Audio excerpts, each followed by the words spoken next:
Suamiku menyerahkan kartu ATM gajinya sebesar 25 juta rupiah kepada ibunya. Aku pun langsung berhenti mengeluarkan uang. Saat waktu makan malam tiba, ia bertanya, "Makan malamnya mana?" Aku tersenyum sinis. Memangnya ada uang untuk makan? Malam itu, saat jam hampir menunjukkan pukul 7, pintu rumah terbuka dengan kasar. Suamiku, Baskoro Wijoyo, masuk dan membanting tas kerjanya ke meja. Ia menatap meja makan yang kosong melompong, lalu suaranya meninggi, "Tidak usah menatapku begitu. Mana makan malamnya?" Aku sedang duduk di sofa, di hadapanku ada buku catatan pengeluaran keluarga yang sudah terisi penuh beberapa halaman. Aku mengangkat kepala menatapnya, lalu kembali menatap buku itu, sebuah senyum tipis tersungging di bibirku. Aku menjawab pelan, "Memangnya ada uang untuk makan?" Begitu kalimat itu selesai kuucapkan, udara di dalam rumah seakan membeku. Baskoro menoleh tajam ke arahku, matanya campur aduk antara kaget dan marah.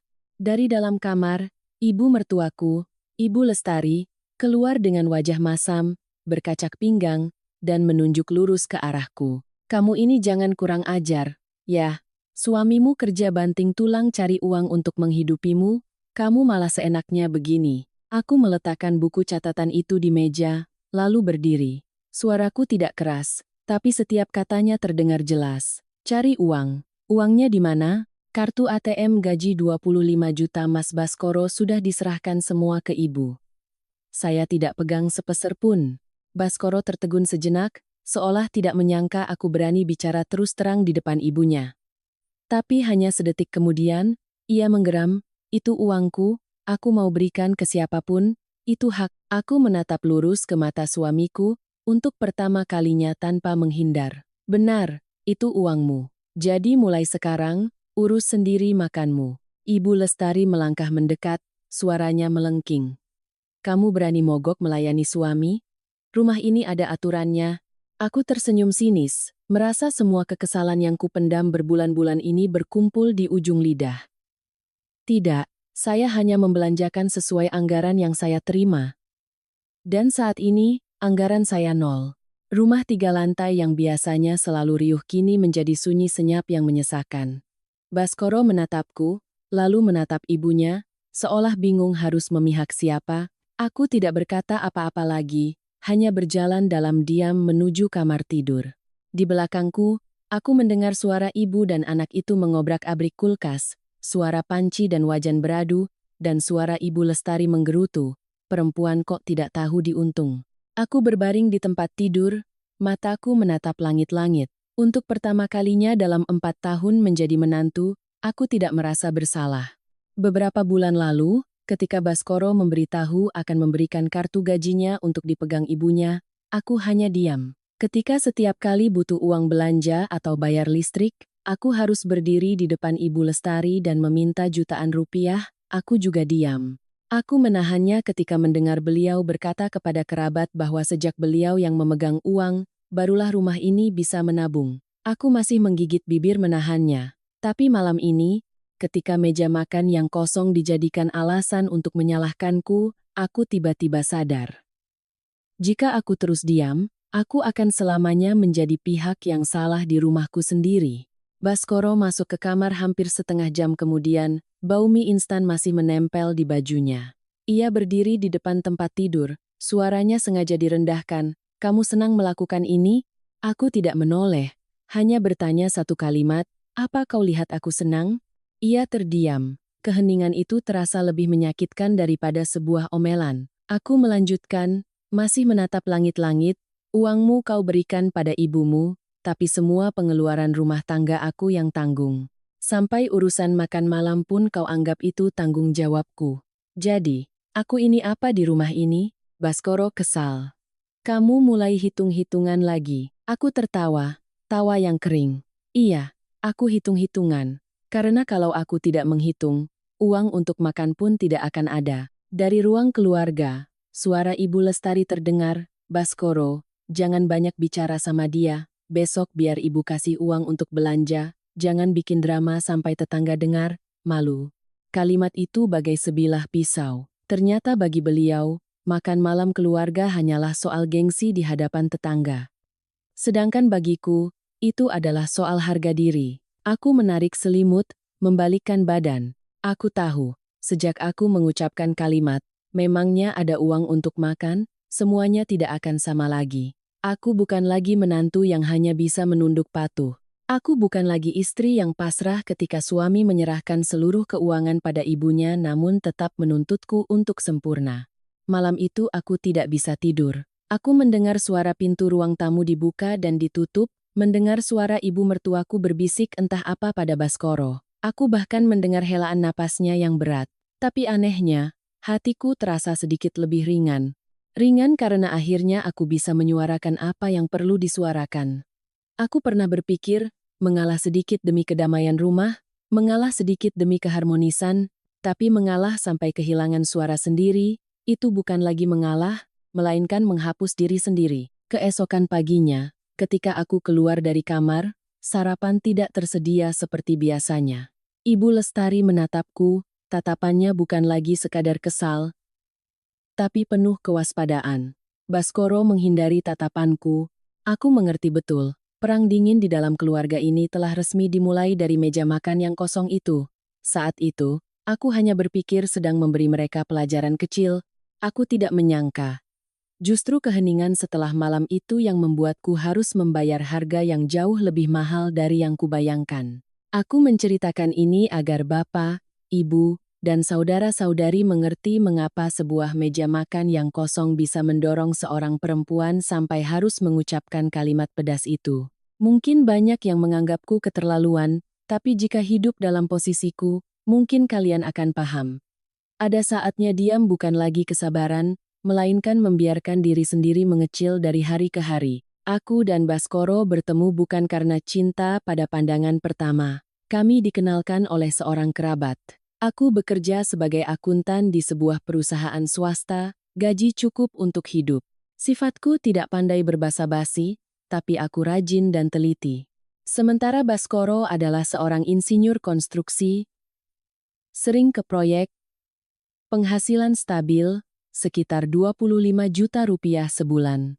Saat pertama bertemu, ia tidak banyak bicara, hanya bertanya beberapa hal sederhana seperti, "Kamu sering pulang malam, dan apa kamu keberatan menjadi menantu?" Suaranya datar, tatapannya teduh, membuatku merasa ia adalah pria yang tidak banyak gaya tapi bisa diandalkan. Aku berpikir, hidupku hanya butuh seorang suami yang bertanggung jawab dan penyayang, itu sudah cukup. Saat menikah, aku benar-benar merasa beruntung. Baskoro baik, pendiam, tidak minum-minum, tidak berjudi. Ibunya, Ibu Lestari, di luar selalu tampak ramah, bicaranya lembut. Hari pertama aku datang sebagai calon menantu, beliau sendiri yang mengambilkan lauk untukku sambil tersenyum. "Makan yang banyak, nak. Anak perempuan kalau sudah jadi istri orang harus kuat. Anggap saja ibu ini seperti ibu kandungmu sendiri." Mendengar itu, mataku berkaca-kaca. Aku orang yang sentimental, diperlakukan baik sedikit saja pasti kuingat. Aku berjanji pada diri sendiri, bertemu ibu mertua seperti ini adalah anugerah. Aku akan hidup dengan baik, pasti semuanya akan damai. Setelah menikah, aku pindah ke rumah suamiku, sebuah rumah 3 lantai yang megah. Awalnya aku tidak berpikir macam-macam.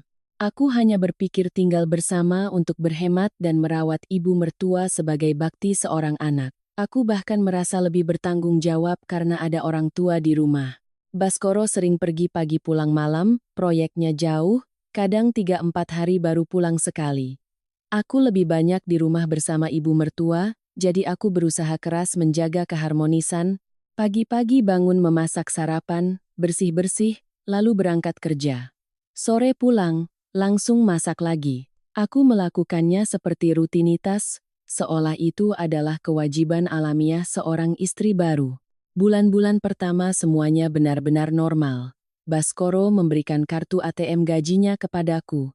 Ia berkata singkat, "Kamu yang pegang. Kamu lebih pintar mengatur keuangan daripada aku." Aku mendengar itu dan hatiku terasa hangat. Aku tidak boros. Aku membagi dengan jelas uang untuk kebutuhan sehari-hari, dana darurat, dan tabungan. Kalau pintar-pintar, sebulan aku bisa menyisihkan hampir 10 juta, Aku bahkan semangat membeli buku kecil untuk mencatat setiap pengeluaran, lalu di akhir bulan kutunjukkan pada Baskoro agar ia tenang. Ia hanya melirik sekilas dan mengangguk. Ya, kamu hebat. Satu pujian sederhana itu cukup membuatku merasa sedang membangun masa depan bersama suamiku. Ibu Lestari saat itu masih bersikap lembut. Tapi ada satu hal yang mulai ia perhatikan dengan saksama, urusan uang. Awalnya hanya celetukan setengah bercanda. Suatu kali saat sedang minum teh, beliau melihat kartu ATM di atas meja lalu berkata sekenanya, laki-laki kalau kasih semua uangnya ke istri itu bodoh sekali. Aku mendengarnya dan hanya tersenyum canggung. Kupikir ibu hanya khawatir anak laki-lakinya dikendalikan istri. Aku bahkan menjawab dengan lembut, ini dipegang untuk kebutuhan rumah tangga kok, Bu. Apa-apa juga saya laporkan ke Mas Baskoro. Beliau mengangguk-angguk tanpa berkata apa-apa lagi. Aku semakin yakin beliau hanya bercanda. Tapi hidup ini aneh. Banyak masalah tidak datang dari bentakan, melainkan dari ucapan-ucapan lirih.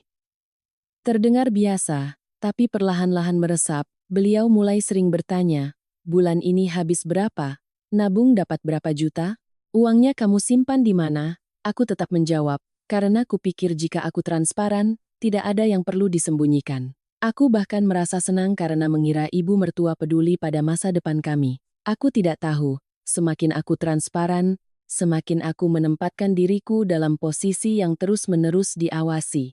Lalu suatu malam saat makan malam, Baskoro baru pulang, badannya masih bau matahari proyek. Ibu Lestari meletakkan mangkuknya, suaranya masih lembut tapi kalimatnya setajam pisau tipis. Mulai bulan depan, kartu gajimu biar ibu yang pegang, biar lebih aman.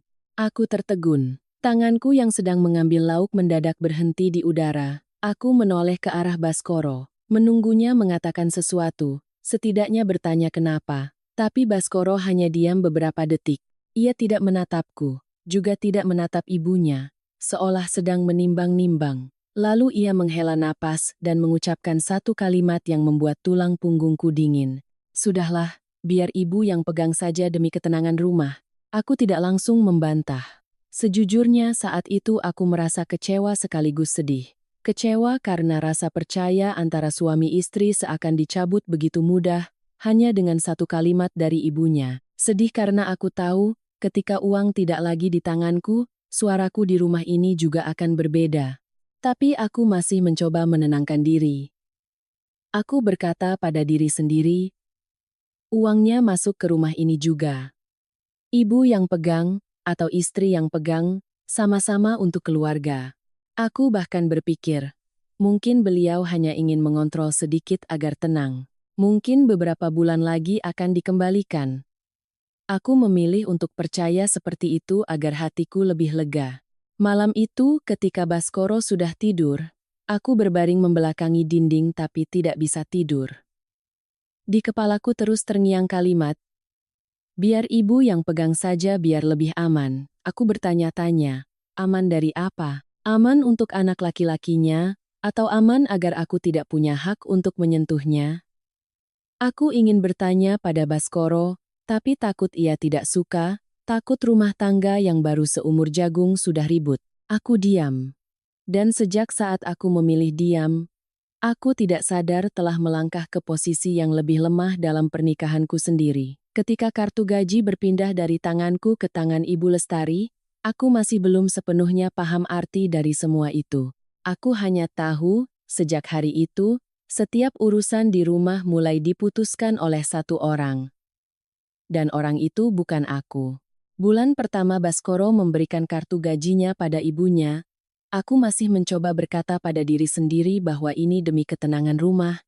Jadi tidak apa-apa, aku tetap bekerja seperti biasa, tetap bangun pagi memasak sarapan, dan malamnya menyiapkan makan malam seperti biasa. Aku tidak ingin ada ketegangan di rumah, apalagi pernikahan kami baru mulai stabil, tapi kemudian ada satu kejadian kecil, sangat kecil, seperti jarum tipis yang menusuk hatiku, goresan pertama yang baru kusadari di kemudian hari betapa dalamnya luka itu. Dulu, sebelum menikah, aku sudah mendaftar kursus bahasa Inggris malam hari. Bukan karena gengsi, hanya saja sebagai akuntan di perusahaan yang punya beberapa klien asing, Aku ingin belajar lebih agar nanti punya kesempatan naik jabatan. Biaya kursus dibayar bulanan, setiap bulan 2 juta rupiah. Uang itu dulu selalu kuambil dari tabungan bersama, karena Baskoro bilang, kamu atur saja mana yang menurutmu baik. Sekarang, kartu gaji ada di tangan ibu mertua. Untuk membayar biaya kursus, aku harus bicara. Aku memilih waktu pada Minggu sore, saat Ibu Lestari sedang duduk mengupas buah di meja dapur, suasana rumah sedang tenang. Aku mencoba bicara dengan sangat lembut, agar tidak terdengar seperti sedang meminta-minta. Bu, bulan ini saya mau bayar kursus bahasa Inggris, biayanya 2 juta. Boleh saya minta uangnya, Bu? Selesai bicara, aku bahkan tersenyum agar beliau menganggap ini hal biasa. Tapi beliau tidak tersenyum. Beliau mengangkat kepala dan menatapku dari atas sampai bawah. Tatapannya bukan lagi tatapan ramah seperti saat aku baru menjadi menantu. Beliau bertanya satu kalimat. Suaranya sangat pelan tapi terdengar dingin. Kamu kerja tapi tidak bisa membiayai dirimu sendiri? Aku terpaku sejenak. Di kepalaku terlintas pikiran mungkin beliau salah paham, jadi aku buru-buru menjelaskan, bukan begitu, Bu. Gaji saya dipakai untuk belanja, bayar listrik, air, bensin, juga untuk beli obat-obatan di rumah. Kursus ini sudah saya ikuti dari sebelum menikah, niatnya supaya pekerjaan saya nanti lebih baik.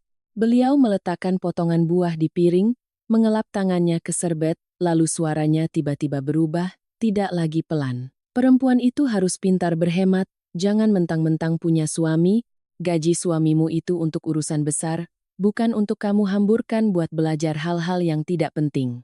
Aku mendengar kata tidak penting dan tenggorokanku tercekat. Suara beliau terdengar datar seolah sedang mengajariku sebuah kebenaran mutlak. Sementara aku merasa seperti orang yang salah tempat di rumahku sendiri.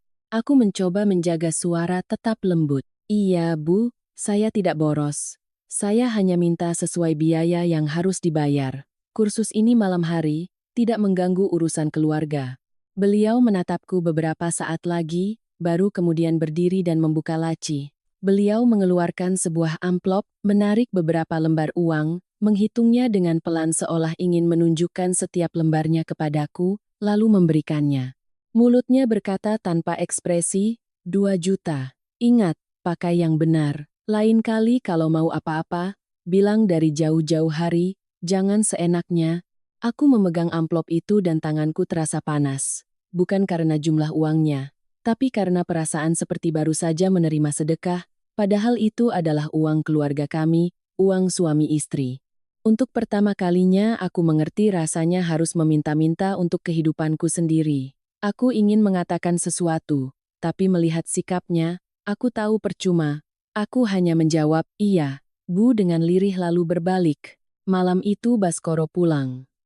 Aku menceritakan kejadian itu secara singkat, tidak dengan nada menyalahkan, karena aku masih berharap ia akan mengerti posisiku. Aku hanya berkata, tadi aku minta 2 juta ke ibu untuk bayar kursus. Ibu bilang aku kerja tapi tidak bisa membiayai diri sendiri. Baskoro mendengarkan dengan wajah sedikit kesal. Tapi bukan kesal karena aku dimarahi, melainkan kesal karena takut ada masalah. Ia menghela napas lalu hanya berkata satu kalimat, mengalah sedikit sama ibu. Ibu kan sudah tua, sifatnya memang begitu. Hanya satu kalimat itu, tapi rasanya ada sesuatu yang runtuh di dalam hatiku. Aku bertanya lagi, juga dengan lembut, aku harus mengalah sampai kapan? Baskoro tidak menjawab, hanya mengalihkan pembicaraan, seolah ingin mengakhiri percakapan itu secepat mungkin. Aku menatapnya, dan tiba-tiba sadar, ia memilih kedamaian dengan cara termudah, membiarkanku mengalah. Sejak kejadian amplop itu, aku mulai hidup di rumah ini dengan cara pandang yang berbeda. Setiap pengeluaran, sekecil apapun, harus kupikirkan matang-matang. Aku ingin membelikan susu untuk ibu mertua. Aku harus bilang, aku butuh uang bayar internet. Aku juga harus melapor.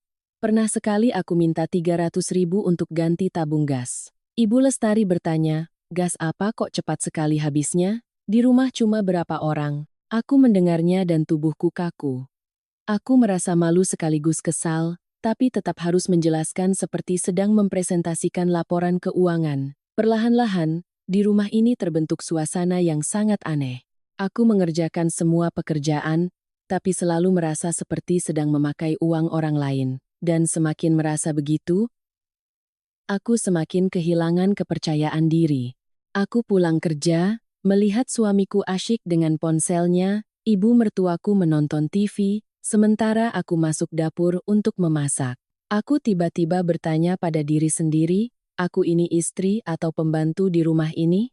Tapi kemudian pikiran itu kutepis, karena aku takut berpikir buruk, takut terlalu sensitif, takut semuanya hanya salah paham. Aku mulai mencatat pengeluaran lebih teliti dari sebelumnya. Bukan untuk pamer bisa berhemat seperti saat Baskoro masih memberiku kartu gajinya, tapi untuk melindungi diriku sendiri. Aku mencatat setiap rupiah, uang belanja berapa, listrik air berapa, obat-obatan, dan lain-lain. Aku tidak mengatakannya, hanya diam-diam mencatat seperti sebuah barang bukti sunyi yang kuharap tidak akan pernah perlu kugunakan. Aku sudah mengabaikannya, masih berkata pada diri sendiri bahwa semuanya akan baik-baik saja. Tapi sesungguhnya, sejak saat itu hatiku sudah tergores, dan aku mulai paham, sekali hak memutuskan keuangan tidak lagi berada di tangan suami istri, hal sekecil sebuah amplop pun cukup untuk membuat seseorang merasa terasing di rumahnya sendiri. Setelah insiden amplop biaya kursus, aku tidak lagi naif berpikir bahwa semua ini hanya karena ibu khawatir. Sejak itu, cara Ibu Lestari mengontrol keuangan tidak lagi sebatas aku harus meminta-minta, tapi perlahan berubah menjadi intervensi langsung pada setiap hidangan, setiap barang, dan setiap pilihan terkecilku.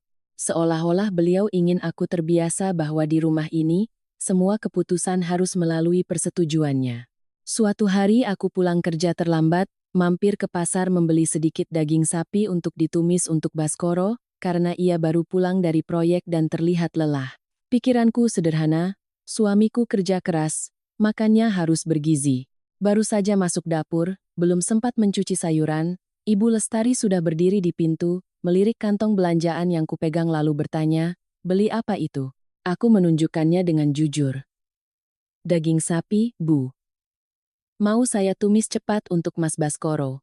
Beliau tersenyum sinis. "Buat apa beli daging sapi? Ikan mas lebih murah. Makan itu harus tahu diri, sesuaikan dengan keadaan." Aku berdiri mematung, antara ingin membantah dan ingin menelannya saja. Aku bukannya tidak tahu cara berhemat, tapi aku juga tidak mau suamiku yang bekerja keras setiap hari hanya makan seadanya. Aku mencoba menjelaskan, "Mas Baskoro kelihatannya lelah, Bu." Beliau memotong, "Kalau lelah ya tidur, bukan makan mewah." Aku ingat hari itu aku tetap memasak tumis daging sapi itu, tapi aku memasaknya dengan perasaan kesal dan sedih. Kesal karena seorang perempuan yang bekerja, belanja dengan uangnya sendiri, memasak dengan tangannya sendiri, malah diawasi seolah sedang boros. Sedih karena aku sadar, beliau tidak berbicara atas dasar kepedulian. Beliau berbicara atas dasar kekuasaan. Dan kekuasaan itu semakin kokoh karena Baskoro selalu berdiri di luar percakapan kami, seolah ia orang yang tidak ada hubungannya. Aku mulai berpikir untuk tinggal terpisah, bukan karena aku benci ibu mertua, tapi karena aku butuh ruang agar kami sebagai suami istri bisa menjadi tuan di kehidupan kami sendiri. Aku memilih waktu saat Baskoro selesai makan, suasana hatinya tampak baik, lalu berkata dengan lembut, "Mas, bagaimana kalau kita sewa rumah kecil di luar? Dekat dengan proyekmu juga, kan, praktis. Aku akan tetap sering jenguk ibu, tidak akan menelantarkan." Aku bicara dengan sangat halus, berusaha agar tidak menjadi perdebatan, tapi Baskoro meletakkan sendoknya dengan keras. Wajahnya berubah masam, dan berkata satu kalimat yang membuatku terkejut. "Rumah ini, ibu yang bangun. Jangan mimpi kamu." Aku menatapnya, mengira salah dengar. Aku bertanya lagi, "Aku hanya ingin kita punya privasi." Baskoro menggeram. "Kamu sudah enak di sini? Jangan macam-macam." Ibu bilang apa? Ya, dengarkan. "Kalau keluar nanti, uang dari mana?" Kalimat "uang dari mana" membuatku tercekat. Aku bekerja, aku punya gaji. Baskoro bekerja, ia punya gaji. Tapi uang di mulutnya saat itu seolah bukan lagi milik kami, melainkan sesuatu yang berada di tangan orang lain. Aku tidak membantah lagi, hanya merasakan ada segumpal rasa dingin di hatiku. Dingin sampai-sampai malam itu aku berbaring di samping suamiku, tapi terasa seperti di samping orang asing. Lalu saat acara selamatan di rumah, semuanya menjadi semakin jelas. Hari itu kerabat datang ramai, rumah riuh. Aku sibuk di dapur sejak pagi, memasak, bersih-bersih, mengantar hidangan. Ibu Lestari duduk di ruang tamu dengan pakaian rapi, tertawa-tawa. Saat aku sedang membawa nampan buah, aku mendengar suara tawa beliau yang keras, nadanya penuh kebanggaan. Sejak saya yang pegang uang, barulah rumah ini bisa menabung. Kalau diserahkan ke anak muda, habis semua. Kalimat itu terdengar di tengah tawa para tante dan bibi. Aku berdiri kaku di anak tangga, wajahku panas seperti ditampar. Aku marah bukan karena emosi sesaat, tapi marah karena merasa direndahkan di depan umum. Aku bertanya pada diri sendiri, beberapa bulan ini siapa yang belanja? Siapa yang menghitung? Siapa yang mencatat? Siapa yang menanggung pengeluaran kecil yang tak terlihat? Tapi hanya karena kartu gaji ada di tangannya, beliau langsung menjadikan dirinya pahlawan penyelamat keuangan keluarga. Sementara aku, dari seorang istri yang ikut membangun, diturunkan derajatnya menjadi istri boros yang tidak bisa dipegang uang. Aku menggigit bibir, membawa nampan itu ke meja, dan menyapa para kerabat seolah tidak mendengar apa-apa, tapi di dalam hatiku, ada sesuatu yang retak. Sejak acara itu, Baskoro mulai berubah. Dulu ia jarang bertanya soal uang karena percaya padaku. Sekarang, setiap kali aku membeli sesuatu, ia seolah merasa harus memeriksa, seperti kebiasaan baru. Pernah sekali ia duduk di meja makan, di depan ibu mertuaku, lalu tiba-tiba bertanya, "Bulan ini kamu habis berapa?" Aku sedikit kaget tapi tetap tenang menjawab, menjelaskan setiap pos pengeluaran dasar. Aku bahkan memberikan buku catatan pengeluaranku untuk ia lihat. Tapi tatapannya saat melirik buku itu bukan lagi tatapan percaya seperti dulu. Tatapannya seperti orang yang sedang mencari-cari kesalahan, atau setidaknya ingin membuktikan bahwa ibunya benar, dan aku tidak pintar berhemat. Hal yang paling membuatku cemas adalah suatu kali, tanpa sengaja, aku melihat Ibu Lestari menelepon lama sekali di dalam kamarnya. Beliau bicara pelan, tapi aku masih samar-samar mendengar kalimat, "Ibu transfer ya buat kamu. Buat urus barang. Kamu di sini bukan anakku, melainkan adik laki-laki Baskoro, Agung."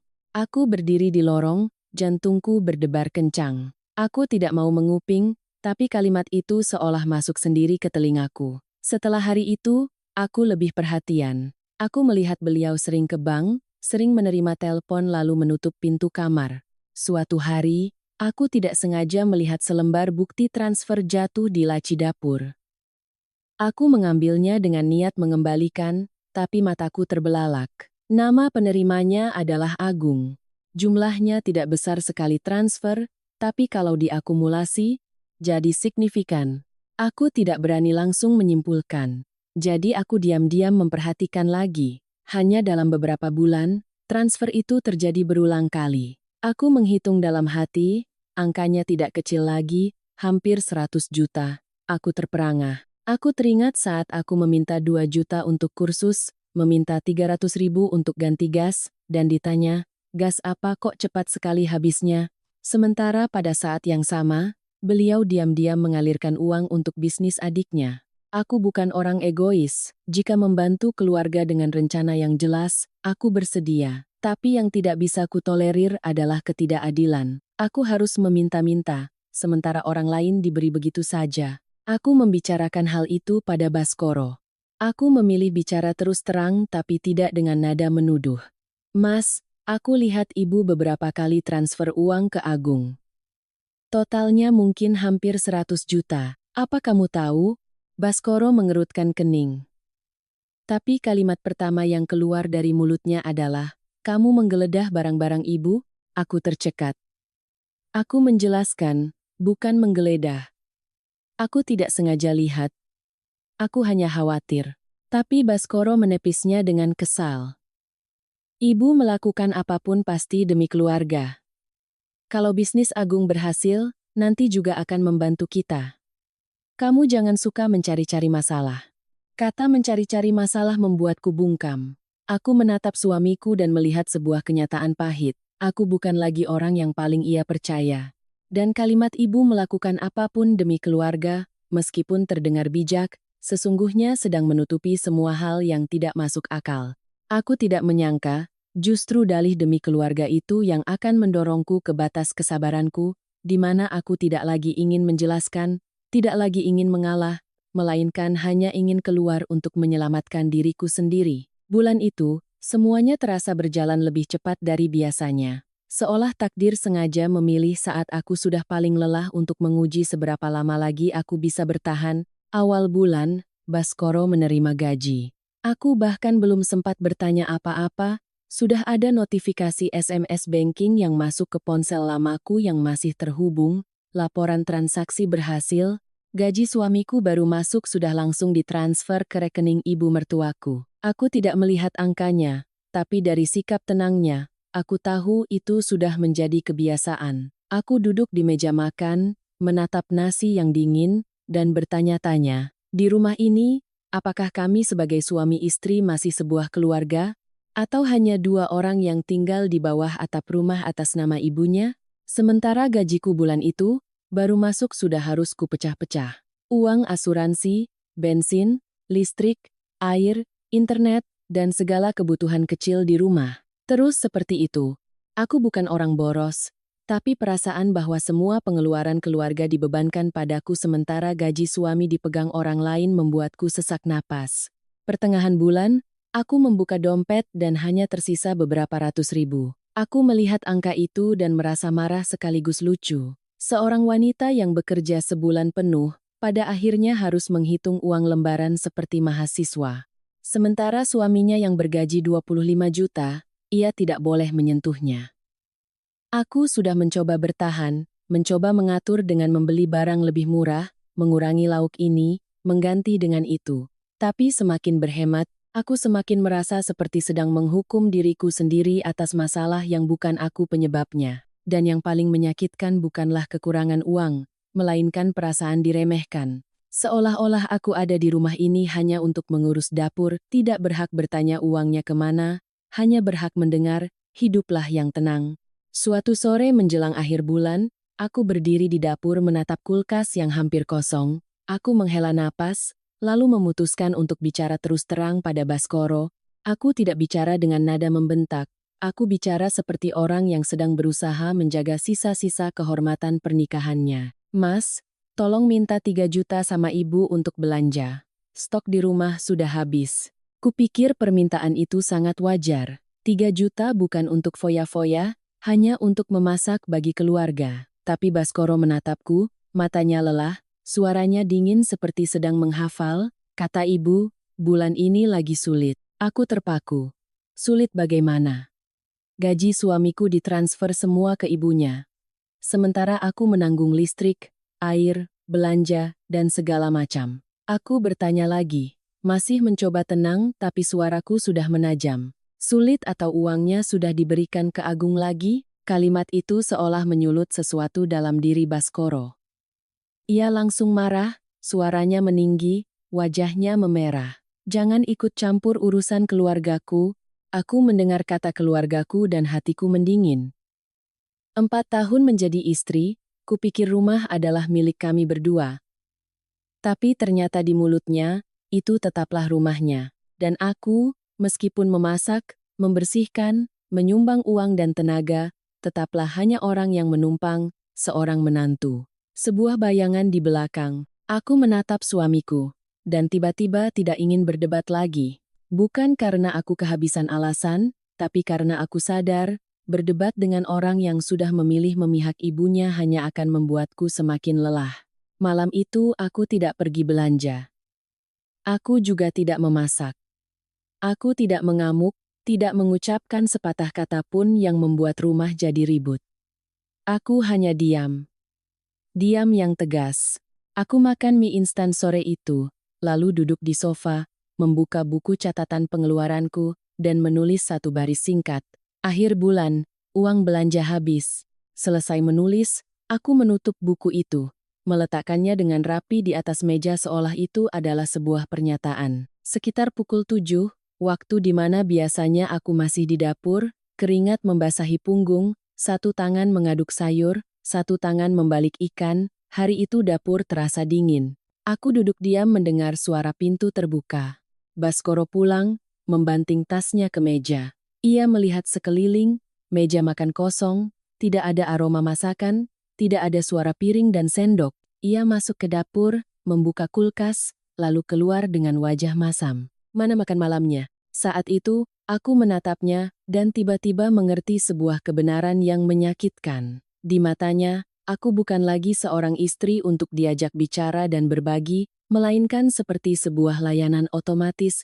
Jika layanan itu berfungsi, ia anggap wajar. Jika layanan itu berhenti, ia marah. Aku tersenyum sinis, senyum yang bahkan aku sendiri merasa asing di bibirku, lalu menjawab, "Memangnya ada uang untuk makan?" Kalimat itu bukan untuk mempermalukannya. Kalimat itu keluar dari sebuah kenyataan telanjang. Aku tidak bisa memasak dengan udara, tidak bisa membeli bahan makanan dengan kepasrahan. Aku tidak bisa terus-menerus berperan sebagai pengurus dapur sementara keuanganku dikendalikan orang lain dan aku harus meminta setiap rupiah seperti pengemis. Sejak saat itu, ada sesuatu dalam diriku yang berubah total. Aku tidak lagi mau meminta-minta, tidak lagi mau merendahkan suara, "Bu, boleh minta," seperti sebelumnya. Aku juga tidak mau lagi mendengar kalimat, "Mengalah saja demi ketenangan rumah." Karena tenang yang seperti itu adalah ketenangan di atas penderitaanku. Sementara mereka tetap hidup nyaman di atas jerih payahku, aku menatap dapur yang dingin, meja makan yang kosong, dan untuk pertama kalinya aku memikirkan cara lain yang lebih tegas. Bukan tegas untuk balas dendam, melainkan tegas untuk menyelamatkan harga diriku sebelum terkikis habis. Setelah insiden meja makan kosong malam itu, aku tidak lagi berdebat. Aku tidak menangis, tidak mengeluh, dan sama sekali tidak mengejar suami atau ibu mertua untuk memohon pengertian. Aku beralih ke mode yang berbeda, lebih dingin, lebih diam, dan lebih tegas. Karena aku sadar, di rumah ini, semakin banyak penjelasan, semakin dianggap membangkang. Semakin lembut, semakin dianggap lemah. Keheningan kali ini bukan berarti mengalah, melainkan aku mulai menetapkan batasan untuk hidupku sendiri. Keesokan paginya, aku bangun pagi seperti biasa, tapi aku tidak masuk dapur untuk memasak sarapan. Aku cuci muka, ganti baju, bersiap-siap berangkat kerja. Lalu aku melakukan satu hal kecil, tapi bagiku ini adalah sebuah penegasan penting. Aku memisahkan semua pengeluaran. Dulu aku diam-diam membayar listrik, air, internet, dan belanja. Karena kupikir dalam keluarga, siapa yang mampu, kerjakan saja. Tapi sejak hari itu, aku memutuskan untuk hidup sesuai porsiku, tidak lagi menanggung beban orang lain. Aku duduk, membuka ponsel, dan memeriksa semua pembayaran otomatis. Dompet digitalku dulu terhubung dengan rekening suami untuk memudahkan pembayaran beberapa tagihan rumah, karena saat itu aku masih berpikir uang kami adalah uang bersama, aku membatalkan semua tautan itu. Aku juga menulis dengan jelas di kertas, tagihan listrik dan air akan kubayar sesuai bagian yang kugunakan. Pengeluaran bersama, siapa yang pakai, ikut patungan. Untuk uang belanja, mulai sekarang siapa yang makan, dia yang urus. Aku melakukannya dengan sangat tenang, tanpa amarah, tanpa pengumuman yang heboh. Tapi ketika seseorang sudah terlalu lelah, ketenangan seperti itulah yang justru membuat orang lain paling tidak nyaman. Sorenya aku pulang kerja, Ibu Lestari sudah duduk di ruang tamu. Beliau menatapku dari ujung rambut sampai ujung kaki, tatapannya setajam pisau. Belum sempat aku meletakkan tas, beliau menggebrak meja. "Kamu mau memecah belah keluarga ini?" Aku berdiri diam, menatap lurus ke arahnya, dan menjawab singkat, "Tidak, Bu. Saya hanya hidup sesuai porsi saya." Beliau tersenyum sinis. "Sesuai porsimu?" "Porsimu itu menjadi menantu, memasak, mengurus rumah. Kamu pikir kamu tinggal di kos-kosan?" Aku tidak meninggikan suara, hanya menjawab perlahan. "Saya menjadi menantu, bukan berarti saya harus menghidupi seisi rumah dengan gaji saya, sementara gaji suami saya tidak boleh saya sentuh." Baskoro mendengar suara kami dan keluar dari kamar. Ia menatapku, menatap ibunya, lalu menatap meja makan yang masih kosong. Sehari sebelumnya ia masih membentakku, mana makan malamnya, tapi hari itu ia tidak lagi membentak. Ia hanya berkata dengan nada kesal, tapi berusaha menjaga muka. Kamu keterlaluan, Ran. Aku menatapnya, tidak lagi merasa perlu menjelaskan panjang lebar. Keterlaluan karena Mas mau semuanya seperti dulu. Saat Mas serahkan semua uang ke ibu, aku tidak bilang keterlaluan, aku hanya hidup sesuai kenyataan. Hari-hari berikutnya, rumah ini seperti panci presto. Tidak ada yang meledak, tapi semua orang merasa tertekan. Baskoro pulang kerja larut, lapar, membuka kulkas, lalu membantingnya. Ia harus memasak mie instan sendiri. Pernah suatu hari ia berdiri di depan kompor dengan canggung seperti orang yang tidak tahu harus mulai dari mana, lalu dengan kesal melempar sumpit ke wastafel. Aku melihat semuanya, tapi aku tidak lari untuk menenangkannya seperti dulu. Aku sadar, jika aku melunak, uanya akan kembali ke lingkaran setan yang sama. Aku yang berkorban, mereka yang menikmati, lalu mereka menganggapnya sebagai kewajibanku. Sekitar seminggu kemudian, Baskoro tidak tahan lagi. Ia mencegatku di pintu kamar, suaranya menggeram. Kamu ini istri macam apa? Rumah tidak ada makanan, kamu mau membiarkan ibuku kelaparan? Aku mengangkat kepala menatapnya, begitu tenang sampai aku sendiri merasa suaraku aneh. Menjadi istri yang tidak punya hak atas keuangan juga tidak punya kewajiban untuk melayani. Kalimat itu seperti sebuah tamparan. Ia berdiri terpaku, matanya melotot. Kamu bicara apa? Aku menjawab, aku bicara fakta. Kamu mau ada makanan, kamu harus beri uang. Kalau kamu sudah memilih menyerahkan kartu gajimu pada ibumu, tanyakan pada beliau. Aku tidak bisa memasak dengan kesabaran. Ibu Lestari melihat situasi tidak menguntungkan, mulai beralih ke serangan psikologis. Beliau tidak lagi hanya memarahiku, tapi memanggil kerabat untuk menasihatiku, tipe yang sambil memberi petuah, sambil ingin menekan. Akhir pekan itu, seorang tante dari pihak Baskoro datang, duduk di tengah ruang tamu, suaranya lantang seperti sedang berceramah. Perempuan itu kalau sudah punya suami harus tahu diri. Ibu mertua yang pegang uang itu sudah benar. Menantu zaman sekarang kalau pegang uang suka macam-macam. Ibu Lestari duduk di sebelahnya, sesekali mendengus setuju. Baskoro hanya diam, wajahnya kesal tapi tetap diam.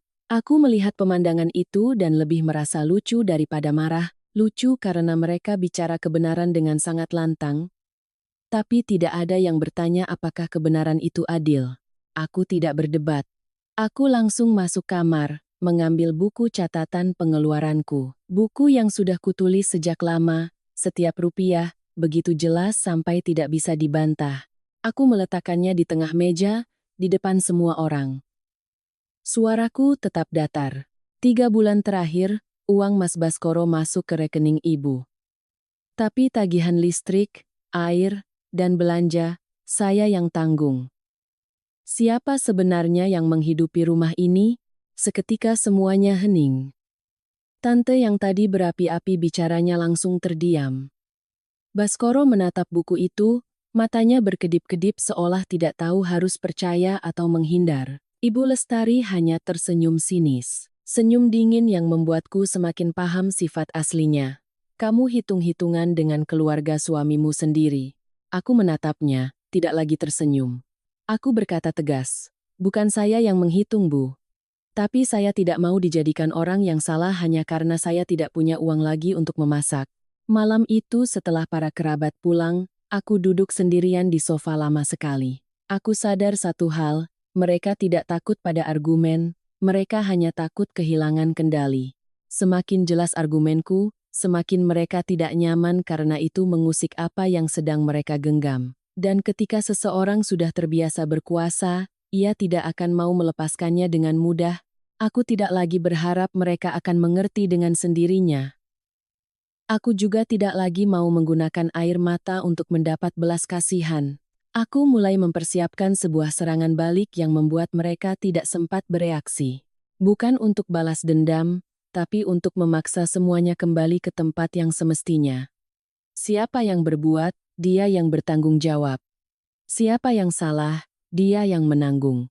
Dan aku tidak akan lagi menjadi orang yang berdiri di dapur menanggung akibat dari keserakahan orang lain.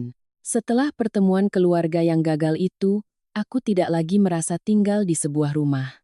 Rumah ini masih sama, 3 lantai, perabotan lengkap, tapi udaranya begitu pekat seolah ada lapisan debu tak kasat mata yang menyelimuti segalanya. Ibu Lestari tidak lagi memarahiku secara terbuka, tapi tatapannya setiap kali melintas di depanku membuatku merasa seolah beliau sedang merencanakan sesuatu. Baskoro semakin pendiam. Ia tidak banyak bicara, tidak lagi berdebat, tapi juga sama sekali tidak memihakku. Sikap apatisnya kadang lebih menyakitkan daripada bentakan. Aku terus hidup sesuai batasan yang sudah kutetapkan. Aku bekerja, pulang, mengurus makananku sendiri. Aku tidak kekurangan, tapi aku juga tidak pamer. Aku hanya ingin semuanya jelas. Dan justru kejelasan itulah yang membuat semua orang di rumah ini jengkel, karena mereka sudah terbiasa menganggap pengorbananku sebagai hal yang wajar. Suatu sore, aku sedang merapikan gudang di lantai bawah. Ruangan itu jarang dimasuki orang. Ibu Lestari biasa menyimpan kertas-kertas, kotak obat, dan barang-barang lain di sana. Aku bukan tipe yang suka menggeledah, tapi karena beliau terus mengeluh rumah berantakan, aku berinisiatif merapikannya. Saat sedang membungkuk menarik sebuah kardus dari bawah rak, tiba-tiba aku mendengar suara Ibu Lestari di lorong sedang menelepon. Suaranya tidak keras, tapi karena lorong setiap kata terdengar jelas, beliau bicara cepat dan terdengar waspada. Uang bulan ini cukup untuk bayar bunga, jangan sampai dia tahu. Tanganku berhenti di tengah jalan. Bayar bunga apa? Setahuku tidak ada yang punya utang di rumah ini. Aku diam sejenak, jantungku berdebar kencang, rasa dingin menjalar di punggungku. Ibu Lestari melanjutkan, suaranya lebih ketus, sudah ku bilang, tenang saja, jangan panik, bisnis itu butuh waktu. Tapi ingat, jangan sampai dia tahu. Nanti dia bikin ribut lagi, lalu terdengar suara langkah menjauh dan pintu kamarnya tertutup. Aku terduduk di lantai gudang, menatap kosong. Kata bayar bunga seperti paku yang menancap di kepalaku. Aku teringat saat-saat beliau sering ke bank, telepon-telepon rahasianya, dan saat beliau bilang bulan ini sulit. Aku bertanya-tanya, apakah sulit itu nyata, tapi bukan karena kekurangan, melainkan karena ada sesuatu yang harus ditutupi. Malam itu aku tidak bicara pada siapapun. Aku makan seadanya, lalu masuk kamar, tapi tidak bisa tidur. Aku menatap langit-langit, lalu bangkit, membuka laptop dan mencari informasi rekening bank yang dulu pernah kubantu Baskoro urus. Waktu baru menikah, Baskoro tidak begitu paham urusan perbankan. Sebagai orang yang teliti, aku pernah membantunya mendaftar layanan e-banking dan notifikasi transaksi. Setelah kartu gajinya dipegang ibunya, aku tidak lagi menggunakannya. Tapi data-data lama masih ada. Aku tahu ini bisa dianggap menggeledah. Tapi aku juga sadar, jika aku terus menjadi orang buta di rumahku sendiri, suatu hari nanti aku yang akan menanggung akibatnya tanpa tahu apa-apa. Aku login dan memeriksa riwayat transaksi beberapa waktu terakhir. Tanganku sedikit gemetar. Lalu aku melihatnya. Transfer-transfer rutin dengan keterangan yang sangat aneh. Bunga bulanan, biaya. Bukan sekali, tapi berkali-kali. Angkanya tidak terlalu besar setiap kali, tapi jika dijumlahkan, ini jelas adalah pembayaran bunga rutin setiap bulan. Aku menelusuri lebih jauh. Dari pembayaran bunga itu, aku menemukan satu transaksi yang lebih besar sebelumnya. Sejumlah uang ditransfer ke sebuah rekening, lalu dari sana ditransfer lagi ke tempat lain. Aku melihat nama penerima akhir. Mataku terbelalak. Itu nama Agung, adik Baskoro. Aku terduduk lemas. Jadi, ini bukan hanya soal ibu mertua memegang uang. Ada aliran dana yang terus mengalir untuk menutupi sesuatu yang berhubungan dengan Agung. Aku mencocokkan tanggal dan sebuah gambaran utuh muncul begitu jelas hingga membuatku merinding. Ibu Lestari telah meminjam sejumlah besar uang untuk investasi di toko bahan bangunan milik Agung. Bukan pinjaman bank biasa, melainkan pinjaman dari rentenir. Bunga dibayar setiap bulan, dan setiap bulan, bunga itu memakan jumlah yang tidak sedikit. Aku belum melihat surat utangnya, Tapi dari aliran pembayaran bunga yang rutin, aku paham betapa seriusnya masalah ini. Saat itu, semua kepingan teka-teki di kepalaku menyatu. Ternyata kartu gaji 25 juta suamiku bukan dipegang biar lebih aman. Itu adalah kantong untuk menambal lubang, menambal bunga, menambal utang yang mereka tidak ingin siapapun tahu. Dan orang yang disuruh berhemat, ditanyai setiap rupiah, dan dicap boros adalah aku. Keesokan paginya, aku menunggu Baskoro pulang kerja. Aku tidak mau bicara di depan ibu mertuaku karena aku tahu beliau akan langsung memotong atau mengalihkan topik menjadi menantu kurang ajar. Aku memilih waktu saat hanya ada kami berdua, lalu bertanya langsung, tanpa basa-basi. Mas, apa kamu tahu ibu pinjam uang dari rentenir? Baskoro yang sedang menuang air, tangannya berhenti. Ia menoleh padaku, mengerutkan kening. Kamu ngomong apa? Aku menatapnya, berusaha tenang. Aku tanya serius. Ibu pinjam uang untuk investasi Agung, dan kita bayar bunganya setiap bulan, kan? Baskoro langsung menggeleng, suaranya tegas. Tidak mungkin, ibuku tidak akan melakukan itu. Aku tidak berdebat. Aku hanya mencetak beberapa bukti transaksi penting dan meletakkannya di meja. Lihat ini. Ini pembayaran bunga. Ini aliran dana ke Agung. Aku melihat tangan Baskoro sedikit gemetar saat ia memegang kertas itu. Wajahnya memucat, bibirnya terkatup rapat. Ia membacanya berulang-ulang seolah mencari alasan untuk menyangkal. Beberapa saat kemudian, ia mengangkat kepala, matanya memerah karena marah, tapi kalimat yang keluar bukanlah, "Ibu salah," atau "biar aku tanya ibu," melainkan, "Kamu menggeledah rekening ibu, itu salah." Aku terdiam. Kalimat itu seperti seember air es yang disiramkan ke dadaku. Aku bertanya balik. Suaraku serak. Aku salah karena aku ingin tahu keluarga kita punya utang berapa. Aku salah karena aku tidak mau ditipu sampai rumah disita baru sadar. Baskoro menggeram. Kamu melakukan ini untuk mempermalukan ibuku. Kamu mau rumah ini hancur, kan? Aku menatapnya lama. Saat itu, aku menyadari sebuah kebenaran yang lebih menakutkan dari utang itu sendiri.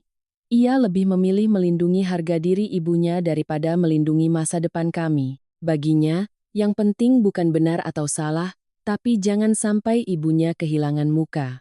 Aku tersenyum sinis, tapi kali ini bukan lagi senyum pahit seperti malam insiden meja makan, ini adalah senyum seseorang yang baru saja tersadar sepenuhnya. Aku berkata perlahan, setiap katanya terasa berat. Jadi, bukan rumah kita yang kekurangan uang, tapi rumah kita sedang tenggelam dalam utang. Dan kamu masih memilih untuk menutup mata. Aku berbalik masuk ke kamar dan menutup pintu. Malam itu, aku duduk sendirian menatap bukti-bukti transaksi itu seperti menatap sebuah jurang. Aku sadar, ceritanya bukan lagi sekadar kartu gaji atau siapa yang memasak. Ini adalah rahasia yang lebih besar dan lebih berbahaya. Dan jika aku tidak bersiap, orang yang harus membayarnya pada akhirnya adalah aku. Aku kira setelah aku menunjukkan buku catatan pengeluaran di depan keluarga, setidaknya mereka akan merasa bersalah. Tapi tidak, semua tidak mereda, hanya beralih ke ketegangan yang berbeda, lebih sunyi dan lebih berbahaya. Ibu Lestari tidak lagi berteriak memarahiku, juga tidak memanggil kerabat untuk menceramahiku. Beliau diam. Tapi diamnya bukan karena menyerah, melainkan seperti orang yang sedang menyusun strategi untuk membalikkan keadaan. Baskoro mulai menghindariku. Ia pulang lebih larut, makan di luar, dan di rumah hanya sibuk dengan ponselnya, tidak mau bicara.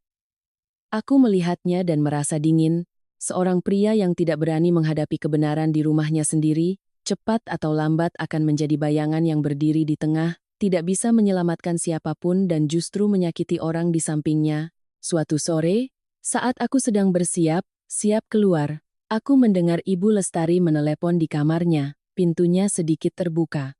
Aku tidak punya kebiasaan menguping, tapi suaranya saat itu cukup keras dan terdengar tergesa-gesa. Beliau berkata, "Uang bulan ini cukup untuk bayar bunga, jangan sampai dia tahu." "Iya, lakukan saja begitu. Kalau dia tahu, habislah kita." Jantungku berdebar. Dua kata bayar bunga seperti batu yang jatuh ke perutku. Bunga apa? Setahuku tidak ada utang di rumah ini.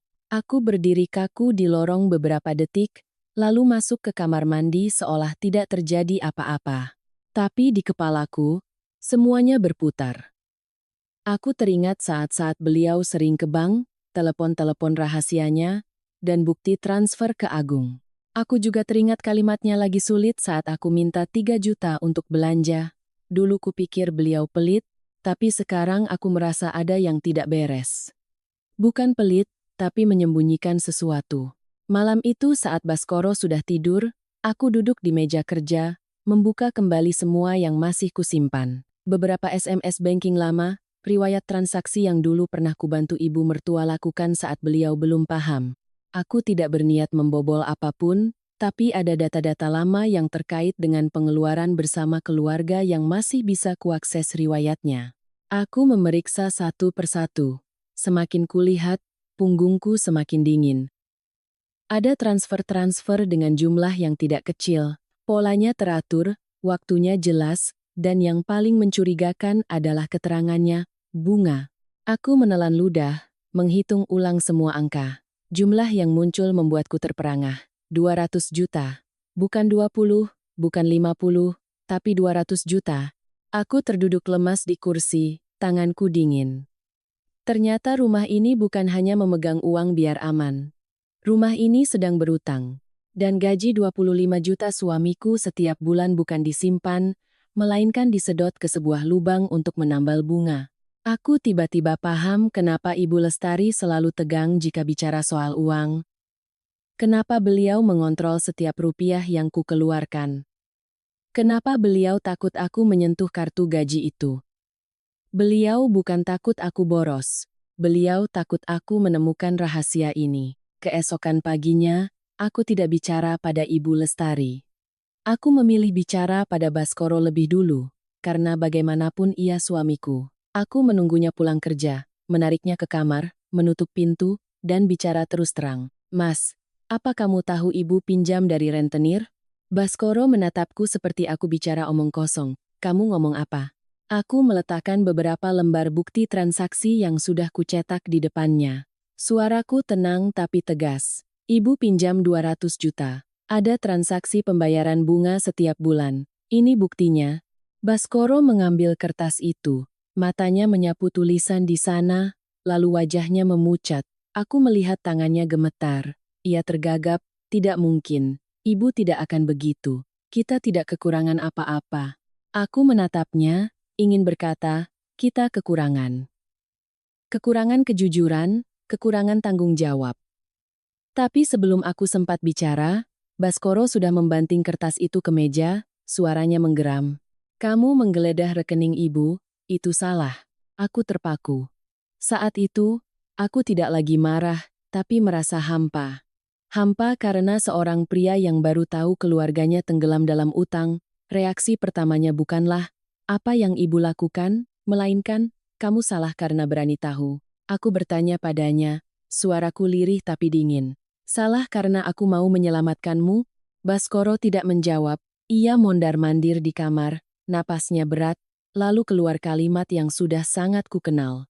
Bagaimanapun juga, beliau ibuku, jangan dibesar-besarkan. Aku menatapnya, tersenyum pahit. Aku paham, ia tidak mau menghadapi masalah. Ia mau menutupinya dan berpura-pura tidak tahu agar bisa terus hidup dalam cangkang kedamaian palsu. Tapi bagiku, sekali melihat ada lubang, aku tidak bisa berpura-pura itu tidak ada. Aku berkata dengan jelas, aku tidak akan membesarkannya. Aku hanya butuh tahu kebenarannya. Dan aku butuh kamu tahu, kalau memang ada utang. Berarti kamu menyerahkan gajimu untuk bayar bunga, sementara aku yang menanggung biaya hidup. Jadi, bagaimana caranya kamu menyuruhku untuk tidak hitung-hitungan? Baskoro bungkam, tatapannya menghindar. Keheningan itu terasa lebih dingin daripada bentakan. Malam itu, aku duduk sendirian lama sekali. Aku tidak lagi hanya merasa diremehkan. Aku mulai merasa dalam bahaya. Karena sebuah keluarga yang rela menyembunyikan utang, rela memakai gaji anaknya untuk menambal lubang, dan rela menyuruh menantunya meminta-minta, mereka akan melakukan lebih banyak lagi untuk menjaga rahasia dan kekuasaan mereka. Saat itu aku tahu pasti, masalah ini tidak bisa selesai hanya dengan perdebatan di dapur.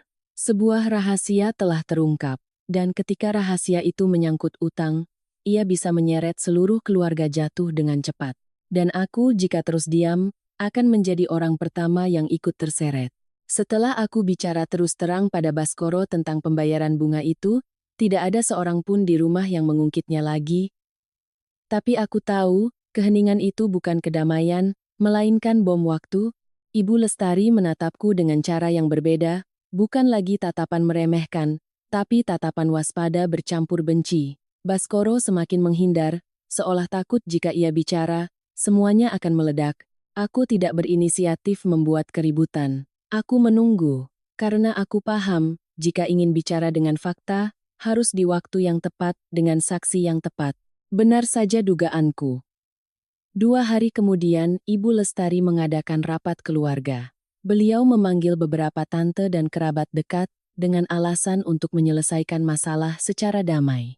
Tapi aku tahu, tujuannya adalah untuk memaksaku menunduk dan meminta maaf atas kalimat, "Memangnya ada uang untuk makan?" Beliau ingin menggunakan suara mayoritas untuk menekanku, memaksaku kembali menjadi menantu penurut agar beliau bisa terus memegang kartu gaji tanpa ada yang berani bertanya. Malam itu, ruang tamu penuh sesak. Suara bisik-bisik, suara cangkir, suara kursi ditarik, semuanya membuatku merasa seperti sedang memasuki sebuah pengadilan. Baskoro duduk di pojok, wajahnya tegang, matanya menatap lantai. Agung juga ada di sana, duduk menyilangkan kaki dengan sikap seolah tidak peduli, tapi matanya terus bergerak gelisah. Ibu Lestari duduk di tengah, di kursi paling utama, seperti seorang hakim. Beliau membuka acara dengan nada memelas bercampur sindiran. "Bapak-bapak, ibu-ibu, lihatlah sendiri, menantu zaman sekarang sudah berani sama mertua. Dia tidak mau masak, tidak mau urus rumah, bahkan bicara kasar sama suaminya. Saya ini sudah tua, cuma ingin hidup tenang, tapi dia malah membuat seisi rumah kacau." Seorang tante langsung menyahut. "Perempuan itu kalau sudah menikah harus sabar, melawan suami itu pamali." Yang lain menimpali, "Bicara seperti itu jelas kurang ajar. Ibu mertua pegang uang juga demi kebaikan anak-anaknya." Aku berdiri diam mendengarkan semuanya. Aku tidak memotong, tidak bereaksi. Karena aku tahu, semakin cepat aku membantah, semakin mereka punya alasan untuk menyebutku tidak sopan. Ketika semua sudah selesai bicara, Ibu Lestari menoleh lurus ke arahku, suaranya seperti memberi pengampunan. "Hari ini ada semua kerabat di sini. Kamu minta maaf, janji mulai sekarang akan mengurus rumah lagi dengan benar. Soal kartu gaji, biar ibu yang pegang." Selesai. Aku menatapnya, lalu menatap seisi ruangan. Aku melihat jelas ada 2 tipe tatapan, penasaran dan menghakimi. Tapi tidak ada satupun yang benar-benar tahu bagaimana aku hidup beberapa bulan ini. Jika aku menunduk minta maaf, aku akan mendapat cap menantu yang tahu diri. Mereka akan merasa kekuasaan mereka aman. Tapi sebagai gantinya, aku akan mengubur kebenaran. Dan suatu hari nanti saat utang itu meledak, aku yang akan menjadi korban pertama. Aku menarik napas dalam-dalam, lalu berkata dengan sangat tenang. "Saya izin bertanya satu hal di depan semua orang. Uang gaji Mas Baskoro sekarang ada di mana?" Seketika ruangan hening, ada yang berkedip, ada yang menoleh ke arah Baskoro. Ibu Lestari menjawab cepat, suaranya tegas, "Ibu yang pegang, untuk mengurus keluarga." Aku mengangguk, seolah memang menunggu jawaban itu. Aku mengeluarkan setumpuk kertas dari tasku yang sudah kusiapkan. Bukan dokumen rumit, hanya bukti transaksi yang jelas. Aku meletakkannya dengan perlahan di meja di depan Ibu Lestari, lalu bertanya lagi, setiap katanya jelas. "Kalau begitu, utang sebesar 200 juta ini bagaimana ceritanya, Bu?" Udara di ruangan seakan tersedot habis. Bisik-bisik berhenti. Ada yang mencondongkan badan untuk melihat kertas itu, ada yang membuka mulut lalu menutupnya lagi. Wajah Baskoro memucat, matanya terpaku pada bukti transaksi itu seolah takut itu nyata. Ibu Lestari kaku. Tangannya yang berada di atas lutut terkepal erat, tapi beliau masih berusaha menjaga suaranya. "Kamu bicara apa? Utang apa? Kamu mengarang cerita? Belum sempat beliau melanjutkan, Agung tiba-tiba berdiri, wajahnya merah padam, menunjuk ke arahku. Kakak jangan mengada-ada. Kakak mau menghancurkan keluarga ini, ya? Aku menoleh padanya, menatap lurus tanpa gentar. Suaraku tetap datar tapi tajam. Kalau aku mengarang, aku tanya satu hal, kamu tanda tangan surat utang tanggal 12 bulan lalu, kan? Perlu aku sebutkan nomor KTP yang tertera? Agung membeku, matanya bergerak liar mencari jalan keluar. Seorang paman tiba-tiba bertanya, Gung, kamu benar-benar pinjam uang? Ia tergagap. Tidak, paman. Saya cuma pinjam modal dari ibu untuk usaha. Aku memotong, tidak dengan suara keras, hanya fokus pada intinya. Pinjam modal. Kenapa ada transaksi pembayaran bunga setiap bulan? Bunga itu dibayar dari gaji Mas Baskoro, sementara biaya hidup di rumah, listrik, air, belanja, saya yang tanggung. Seisi ruangan mulai bergemuruh. Kalimat harus sabar dan perempuan harus mengurus rumah tiba-tiba kehilangan kekuatannya. Karena fakta tentang uang selalu bisa membuat orang sadar dengan cepat, Ibu Lestari saat ini tidak bisa lagi mempertahankan ketenangannya. Beliau menggebrak meja. Kamu berani membuka aib keluarga di depan kerabat? Aku menatapnya dan menjawab singkat. Saya tidak membuka aib, Bu. Saya hanya tidak mau dipaksa minta maaf sementara saya yang menanggung akibatnya. Suasana pecah. Untuk pertama kalinya, Ibu Lestari benar-benar kehabisan kata-kata. Baskoro masih duduk diam, tapi aku melihat jakunnya naik turun seperti sedang menelan sesuatu yang pahit. Aku paham, baginya, apa yang baru saja kulakukan bukan hanya melawan ibunya, tapi membongkar sebuah rahasia yang selama ini berusaha ia abaikan. Rapat keluarga itu berakhir dalam kekacauan. Ada yang pamit pulang, ada yang berbisik-bisik. Ibu Lestari menatapku dengan tatapan seolah ingin menelanku hidup-hidup. Aku masuk ke kamar, menutup pintu. Jantungku masih berdebar kencang, tapi hatiku terasa sangat lega. Setidaknya hari ini, aku tidak lagi berdiri sendirian di dapur menanggung masalah yang mereka ciptakan. Aku mengira itu adalah kemenangan. Tapi aku tidak tahu, aku baru saja menyentuh harga diri Ibu Lestari yang paling berbahaya. Setelah rapat keluarga malam itu, aku tidak lagi mendengar bentakan dari Ibu Lestari. Tapi justru keheningannya yang membuatku merinding. Beliau tidak bicara, tidak marah, tidak menyindir, juga tidak lagi memanggil kerabat untuk menceramahiku. Beliau hanya melewatiku di dalam rumah seperti melewati sebuah bayangan. Tatapannya begitu dingin sampai aku merasa jika aku bernapas terlalu keras pun akan membuatnya terganggu. Aku pernah berpikir, orang marah akan meluap. Tapi ada jenis kemarahan yang tidak meluap, melainkan dipendam, disimpan, dan menunggu saat yang tepat untuk menyerang titik terlemah. Baskoro juga berubah total. Jika dulu ia masih mengomel atau membentak mana makan malamnya, setelah aku menunjukkan bukti transaksi di depan kerabat, ia menjadi dingin dengan cara yang menakutkan. Ia hampir tidak pernah menatapku. Duduk di satu meja makan, ia hanya makan seadanya lalu pergi. Aku bertanya apapun, ia hanya menjawab satu kata atau mengabaikannya. Malam hari, ia tidur memunggungiku. Sikap memunggunginya itu bukan lagi marah biasa, melainkan sebuah penghindaran. Seolah ia takut jika menatapku, ia harus menatap kebenaran. Dan kebenaran itu membuatnya merasa pengecut sekaligus tidak berdaya. Seminggu berlalu dalam keheningan yang menyesakkan. Rumah ini masih ada suara TV, suara air, suara pintu. Tapi di antara kami bertiga, ada ruang hampa yang berat. Aku tidak berinisiatif bicara, aku bekerja, pulang, melakukan tugasku, hidup sesuai batasan yang sudah kutetapkan. Aku tidak lagi berharap mereka mengerti. Aku hanya fokus menjaga ketenangan diriku. Tapi semakin tenang, aku semakin sadar satu hal. Ibu Lestari tidak menyerah. Beliau sedang beralih ke cara menyerang yang lain. Semuanya dimulai dari ponselku. Suatu malam, aku meletakkan ponsel di meja dapur saat masuk ke kamar mandi untuk cuci muka. Aku hanya di dalam beberapa menit, saat keluar, layar ponselku sudah mati, tapi aku merasa ponsel itu baru saja dipegang. Bukan perasaan tak berdasar, karena aku ingat betul saat meletakkannya, aku sedang membuka aplikasi catatan. Aku diam sejenak, lalu mengambilnya dan memeriksa riwayat aktivitas.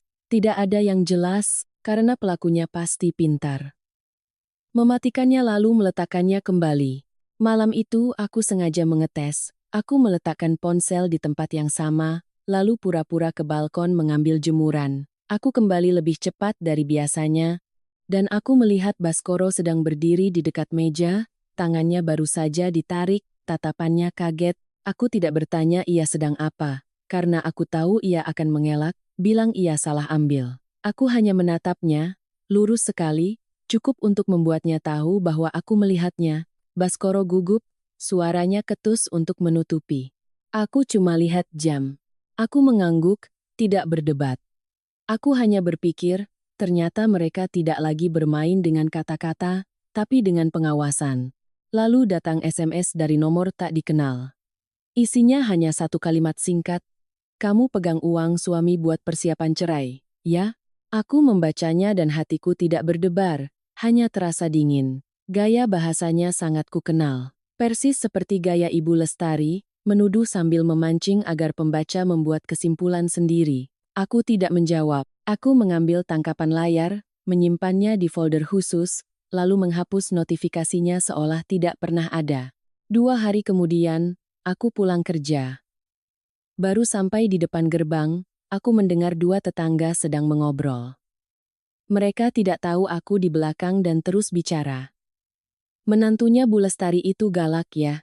Hitung-hitungan sekali. Katanya dia pegang uang suaminya terus bikin gara-gara." Yang satu menimpali, "Iya, padahal Bu Lestari itu orangnya baik." Kasihan, dapat menantu begitu. Aku berdiri di sana, tanganku mencengkeram tali tasku. Aku tidak marah karena omongan mereka.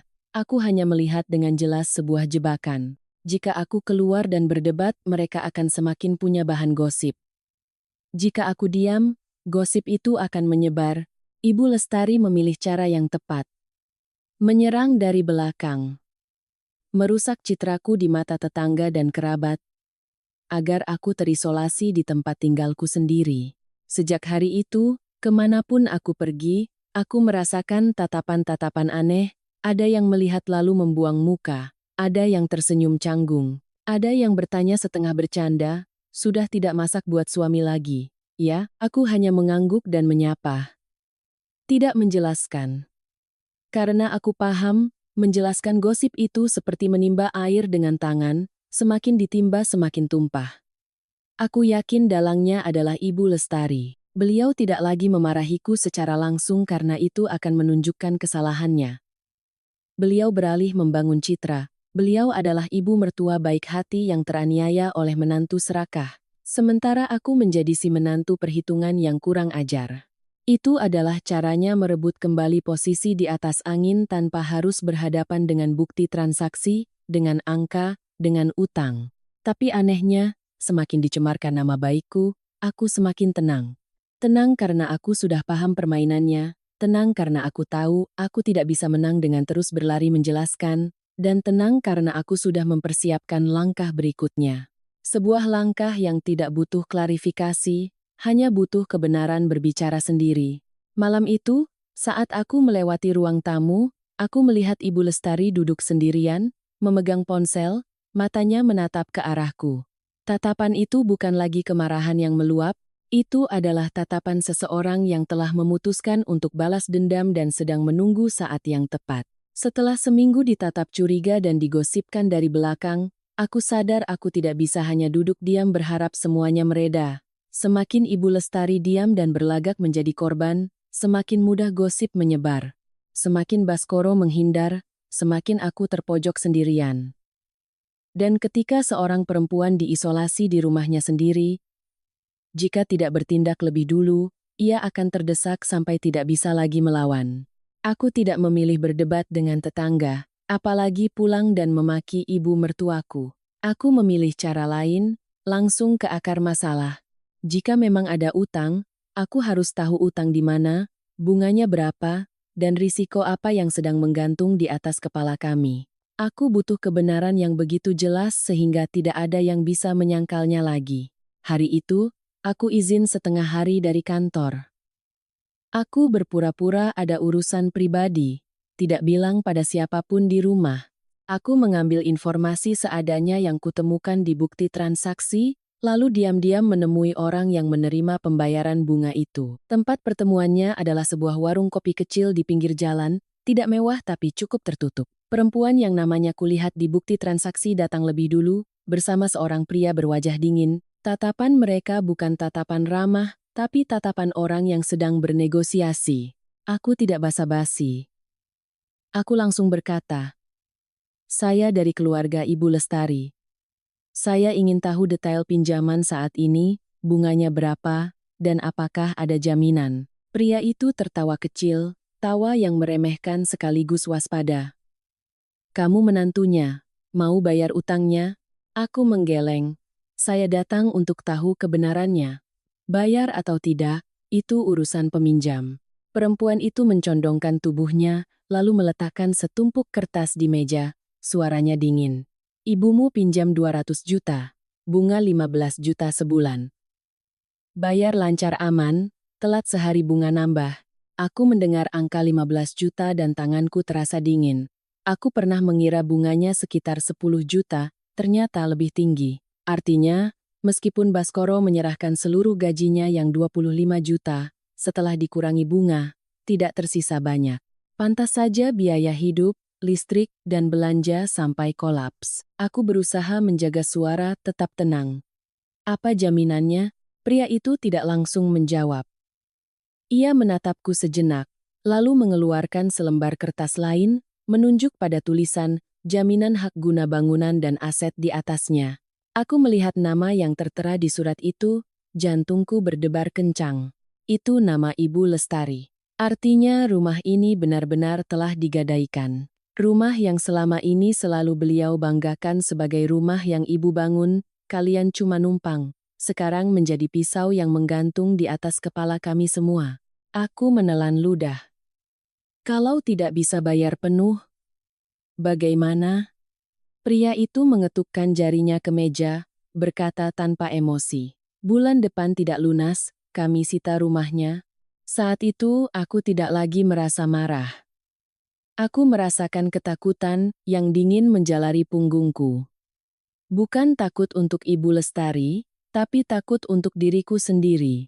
Meskipun rumah atas nama beliau, aku tinggal di sini. Barang-barangku di sini. Harga diriku juga terseret.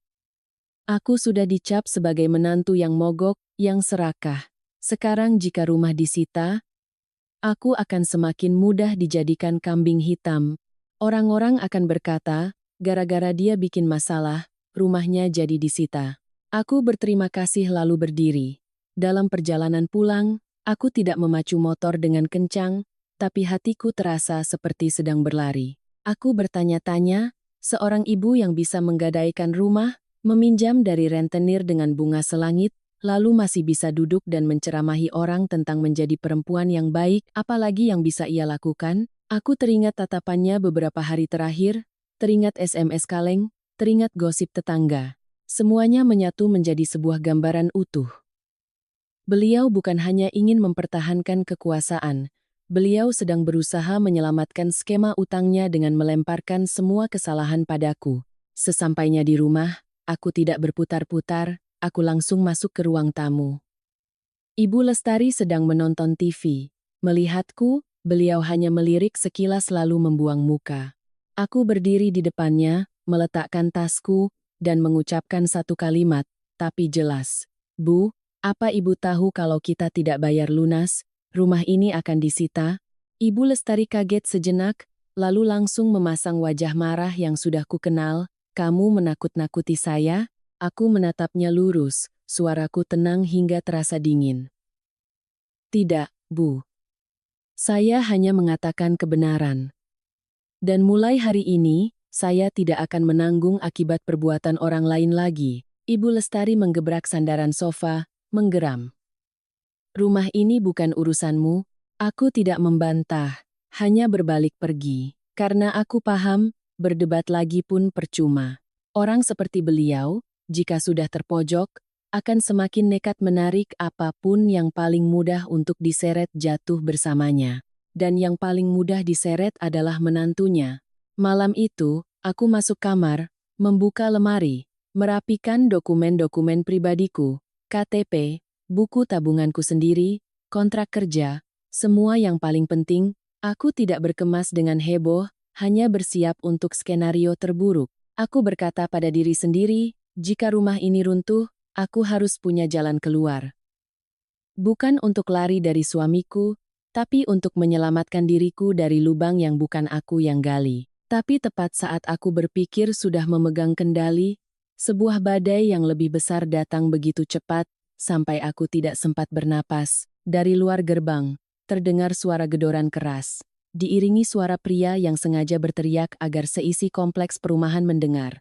Baskoro Wijoyo, keluar kamu, urusan utang. Aku terpaku beberapa detik. Aku mendengar suara langkah kaki berlarian di gang, suara pintu rumah tetangga terbuka, dan suara bisik-bisik yang riuh seperti sarang lebah yang terusik. Baskoro keluar dari kamar, wajahnya pucat pasi. Ibu Lestari juga kaget, berdiri dengan tangan gemetar berpegangan pada sofa. Aku mengintip dari jendela, melihat beberapa orang sudah berkumpul di depan gerbang. Aku langsung sadar, harga diri keluarga ini baru saja diseret ke tengah jalan. Dan aku juga sadar, sejak saat rentenir berdiri di depan gerbang memanggil nama suamiku di depan semua tetangga, perang yang sesungguhnya baru saja dimulai. Suara gedoran di gerbang semakin keras, seolah ingin merobohkannya. Suara pria di luar sengaja ditekan agar setiap katanya terdengar jelas oleh semua orang. Baskoro Wijoyo, keluar kamu, kita bicara soal utang. Aku bahkan belum sempat melangkah, sudah terdengar suara pintu rumah tetangga terbuka, suara sandal diseret, dan bisik-bisik seperti lebah. Hanya dalam hitungan detik, di depan gerbang sudah ramai orang menonton, ada yang bahkan berjinjit untuk melihat ke dalam halaman seperti sedang menonton sinetron. Baskoro keluar ke ruang tamu, wajahnya pucat pasi. Ibu Lestari juga berdiri, tangannya gemetar memegang sofa, mulutnya tergagap. Siapa yang berani membuat keributan di rumah saya? Aku melangkah ke pintu dan langsung melihat 3 orang berdiri di depan gerbang. 2 pria berbadan tegap dan seorang wanita berpakaian rapi, tapi tatapannya sedingin es. Wanita itu tersenyum sinis, mengetuk teralis gerbang. Rumah Ibu Lestari kan? Tolong selesaikan pembayaran bunganya.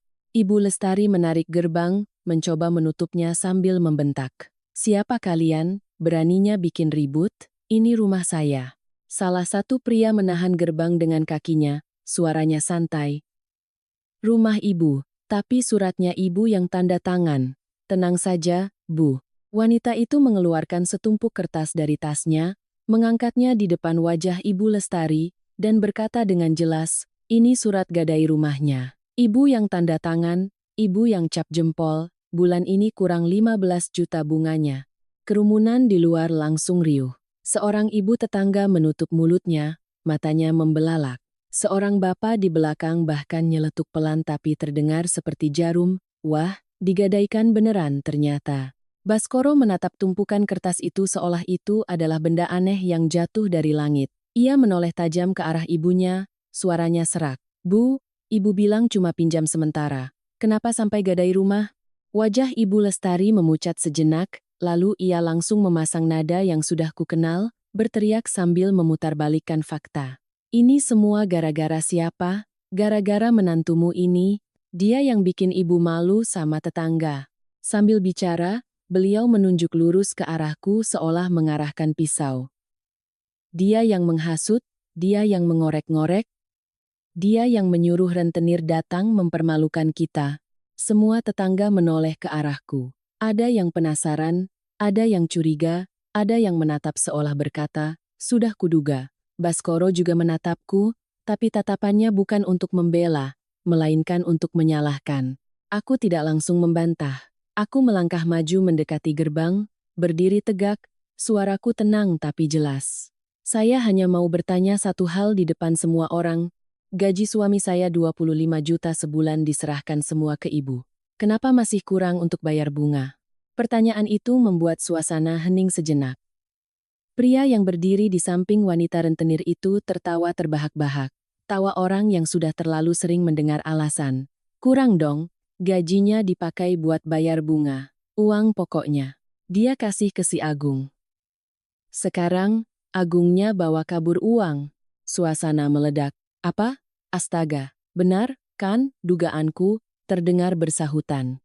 Ibu Lestari membeku seperti disiram air es. Baskoro menoleh cepat, matanya memerah. Agung? Agung mana? Wanita rentenir itu tersenyum sinis. Adikmu, orang yang menerima uang paling banyak. Kamu kira kami bodoh? Tepat saat itu, dari ujung gang, sesosok pria berlari tergesa-gesa, napasnya tersengal. Itu, Agung. Ia memakai kemeja kusut, wajahnya pucat, tapi masih berusaha berlagak tidak bersalah. Sambil berlari ia membela diri. Siapa yang bilang saya bawa kabur uang? Siapa yang fitnah? Pria rentenir itu tidak mau berdebat. Ia menarik selembar kertas dari tumpukan dokumen, melemparkannya ke arah Agung. Kertas itu melayang dan jatuh tepat di depan kakinya.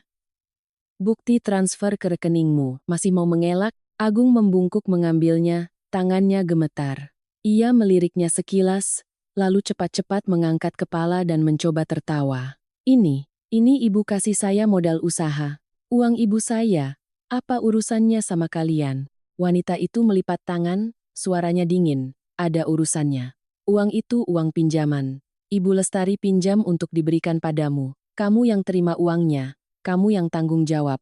Kalau kamu bilang itu pemberian, sekarang tanda tangani surat pernyataan sanggup bayar. Kalau tidak, kami proses sesuai surat gadai. Baskoro saat itu seperti orang yang dunianya runtuh. Ia menghampiri Agung, menariknya, suaranya parau. Kamu jujur, ibu kasih kamu berapa? Uangnya kamu apakan? Agung menyentakkan tangannya, balas membentak. Mas ini kayak aku maling saja. Aku usaha. Gagal. Memangnya kenapa? Namanya juga bisnis. Begitu kalimat usaha gagal keluar, para tetangga kembali berbisik. Tapi pria rentenir itu tersenyum pahit, berkata tegas. Gagal atau tidak, kami tidak peduli. Kami peduli uang kami kembali, 3 hari lagi tidak ada uang, kami sita rumah ini. Jangan kira kami cuma mengancam. Ibu Lestari tiba-tiba menangis. Tapi tangisannya tidak lagi membuatku luluh. Beliau menangis sambil berusaha kembali menyalahkanku. Ini gara-gara dia. Gara-gara menantuku. Dia yang membuat rumahku jadi begini. Dia tidak tahu diuntung. Aku menatapnya. Lalu menatap Baskoro, dan menatap kerumunan di luar. Aku tidak merendahkan suara, juga tidak berteriak. Aku hanya berkata perlahan agar semua orang mendengar, Bu, jangan libatkan saya. Saya tidak meminjam, saya tidak tanda tangan, saya tidak menerima uang. Saya hanya orang yang disuruh meminta-minta untuk memasak, sementara uang pinjaman lari ke tempat lain. Baskoro berdiri kaku. Bibirnya bergerak-gerak seperti ingin mengatakan sesuatu tapi tidak bisa. Tatapannya bukan lagi menyalahkan, tapi bingung. Bingung karena untuk pertama kalinya, ia melihat ketenangan rumah yang ia pilih dengan cara diam telah berubah menjadi aib di depan gerbang rumahnya sendiri. Di depan semua tetangga, Agung mulai mundur perlahan, matanya mencari jalan kabur. Tapi pria rentenir itu melangkah maju, menghalanginya. Mau kemana? Tanda tangan atau bayar? Kalau tidak, berdiri di sini biar kami rekam sebagai bukti. Aku mendengar suara kamera ponsel diaktifkan dari kerumunan, ada yang sudah mulai merekam. Seketika, aku sadar, harga diri keluarga ini bukan hanya hancur di mata tetangga, tapi bisa hancur dengan cara lain yang lebih cepat dan lebih luas. Ibu Lestari melihat itu, wajahnya berubah dari pucat menjadi kelabu. Ia mencoba berdiri tegak tapi kakinya seperti tidak bertenaga. Dan aku tiba-tiba menyadari satu hal yang mengerikan. Sejak saat rentenir berdiri di depan gerbang memanggil nama suamiku, perang ini tidak lagi di dalam dapur. Perang ini sudah terseret ke jalan. Dan ketika semuanya sudah terbongkar, orang akan melakukan apa saja untuk menyelamatkan diri, termasuk menarik orang lain sebagai tumbal. Ibu Lestari yang terpojok tidak lagi bisa mempertahankan citra ibu mertua yang baik. Tapi beliau juga tidak mau mengakui kesalahan. Beliau langsung mengubah taktik di depan semua tetangga, dari berteriak menjadi menangis meraung-raung, sambil memukul-mukul dadanya seolah menjadi korban terbesar. Ya Tuhan, saya ini sudah tua, saya dizalimi. Menantu saya jahat sekali, Dia mau saya menanggung malu di depan semua orang. Tangisannya sengaja dikeraskan agar semakin banyak orang yang menonton. Aku melihatnya dan hatiku tidak lagi merasa iba, hanya dingin. Karena aku tahu, ini bukan tangisan penyesalan, melainkan tangisan orang yang sedang mencari cara untuk melimpahkan tanggung jawab. Baskoro berdiri di tengah, wajahnya pucat, keringat dingin membasahi pelipisnya. Ia menarikku ke pojok halaman, berbisik melalui gigi yang terkatup, suaranya marah bercampur takut. Kamu diam, biar aku yang urus. Kalau kamu bicara lagi, ibu malu. Aku menatap suamiku dengan tenang, yang justru membuatnya semakin kesal. Yang membuat malu itu perbuatan ibumu, bukan perkataanku. Baskoro tercekat. Ia ingin bicara lagi tapi tidak berani karena di luar gerbang, suara orang semakin riuh, ada yang bahkan sudah mengangkat ponsel untuk merekam. Tepat saat itu, Ibu Lestari tiba-tiba meninggikan suaranya, sengaja agar semua orang mendengar jelas setiap katanya, seolah melempar bom ke arahku. Menantuku itu punya simpanan sendiri. Dia punya buku tabungan, tapi dia tidak mau bantu makanya rumah kami jadi begini. Kalimat itu terlontar, dan kerumunan di luar langsung bergemuruh. Aku melihat beberapa tatapan berubah, dari penasaran menjadi curiga. Ada yang berbisik, "Lo, punya uang tapi tidak mau bantu?" Ada yang mencibir, "Dasar hitung-hitungan." Belum sempat aku menjawab, Baskoro sudah menoleh padaku. Tatapannya bingung tapi seolah terhasut oleh ibunya. Ia membentakku di depan rentenir dan para tetangga, "Kamu punya uang kenapa tidak mau menyelamatkan rumah?" Aku mendengar kalimat itu dan rasanya ada sesuatu yang runtuh di dalam diriku. Bukan karena takut disalahpahami, tapi karena aku melihat dengan jelas kelemahan suamiku. Ia lebih memilih mendorongku sebagai tameng daripada menghadapi ibu dan adiknya sendiri. Aku tertawa sinis. Tawaku bukan lagi mengejek, tapi tawa atas situasi yang ironis. Yang membuat utang bersembunyi, yang tanda tangan menangis, sementara yang disuruh meminta-minta untuk memasak malah disuruh menanggung beban. Aku menatap lurus ke arah Baskoro, mengucapkan satu kalimat singkat tapi jelas agar semua orang mendengar, "Menyelamatkan rumah? Rumah siapa? Rumah atas nama ibumu, uangmu kau serahkan pada ibumu, utang ibumu yang buat. Kenapa saat rumah terbakar, aku yang disuruh menyiram air?" Ibu Lestari mendengar itu dan langsung menghampiriku, menangis sambil mencoba menarik tanganku, suaranya melengking. "Kamu itu menantu. Kamu harus ikut tanggung jawab, kalau bukan karena kamu, rumah ini tidak akan begini." Aku menyentakkan tanganku, tidak keras tapi tegas, lalu berkata langsung, setiap katanya seperti paku. Tanggung jawab seorang menantu bukanlah menjadi asuransi risiko untuk keserakahan ibu mertua. Seketika seisi halaman hening. Ada yang ternganga di luar gerbang lalu saling pandang. Baskoro membeku. Agung masih berusaha mundur perlahan, tapi rentenir sudah melihatnya dan berteriak, "Hei, yang terima uang, jangan kabur." Agung tergagap. Saya kan usaha, pria rentenir itu menggeram, "Usaha atau tidak, kami butuh uang." Ibu Lestari masih mencoba berakting, suaranya parau seolah akan pingsan. "Saya ini seorang ibu, saya melakukan ini demi keluarga." Aku menatapnya dan berkata perlahan, "Kalau ibu melakukan demi keluarga, ibu seharusnya jujur pada keluarga. Bukan menyembunyikan utang, memakai gaji anak untuk bayar bunga, lalu menyuruh menantu meminta-minta, dan akhirnya menuntut menantu ikut bertanggung jawab." Baskoro saat itu gemetar, suaranya lirih seperti memohon padaku dan ibunya, "Sudah, cukup, jangan bicara lagi, biar aku yang pikirkan." Aku menoleh padanya. Suaraku tidak tinggi tapi dingin. "Kamu mau pikirkan pakai apa? Gajimu sudah kau serahkan semua. Kamu tidak berani bertanya pada ibumu. Kamu tidak berani menghadapi adikmu. Kamu hanya berani bertanya padaku. Kamu punya uang? Kalau caramu berpikir seperti itu, yang ada hanya orang lain yang jadi korban." Ibu Lestari mendengar itu dan kembali berteriak, nadanya berubah menjadi penuh kebencian. "Kamu pintar sekali bicara. Kamu kira kamu hebat. Kamu jadi istri tapi tidak bisa menyelamatkan suami, kamu itu pembawa sial." Aku menatapnya, tidak membalas dengan cacian. Aku hanya mengucapkan satu kalimat yang cukup untuk mematahkan semua pembelaannya. "Kesialan bukan datang karena saya.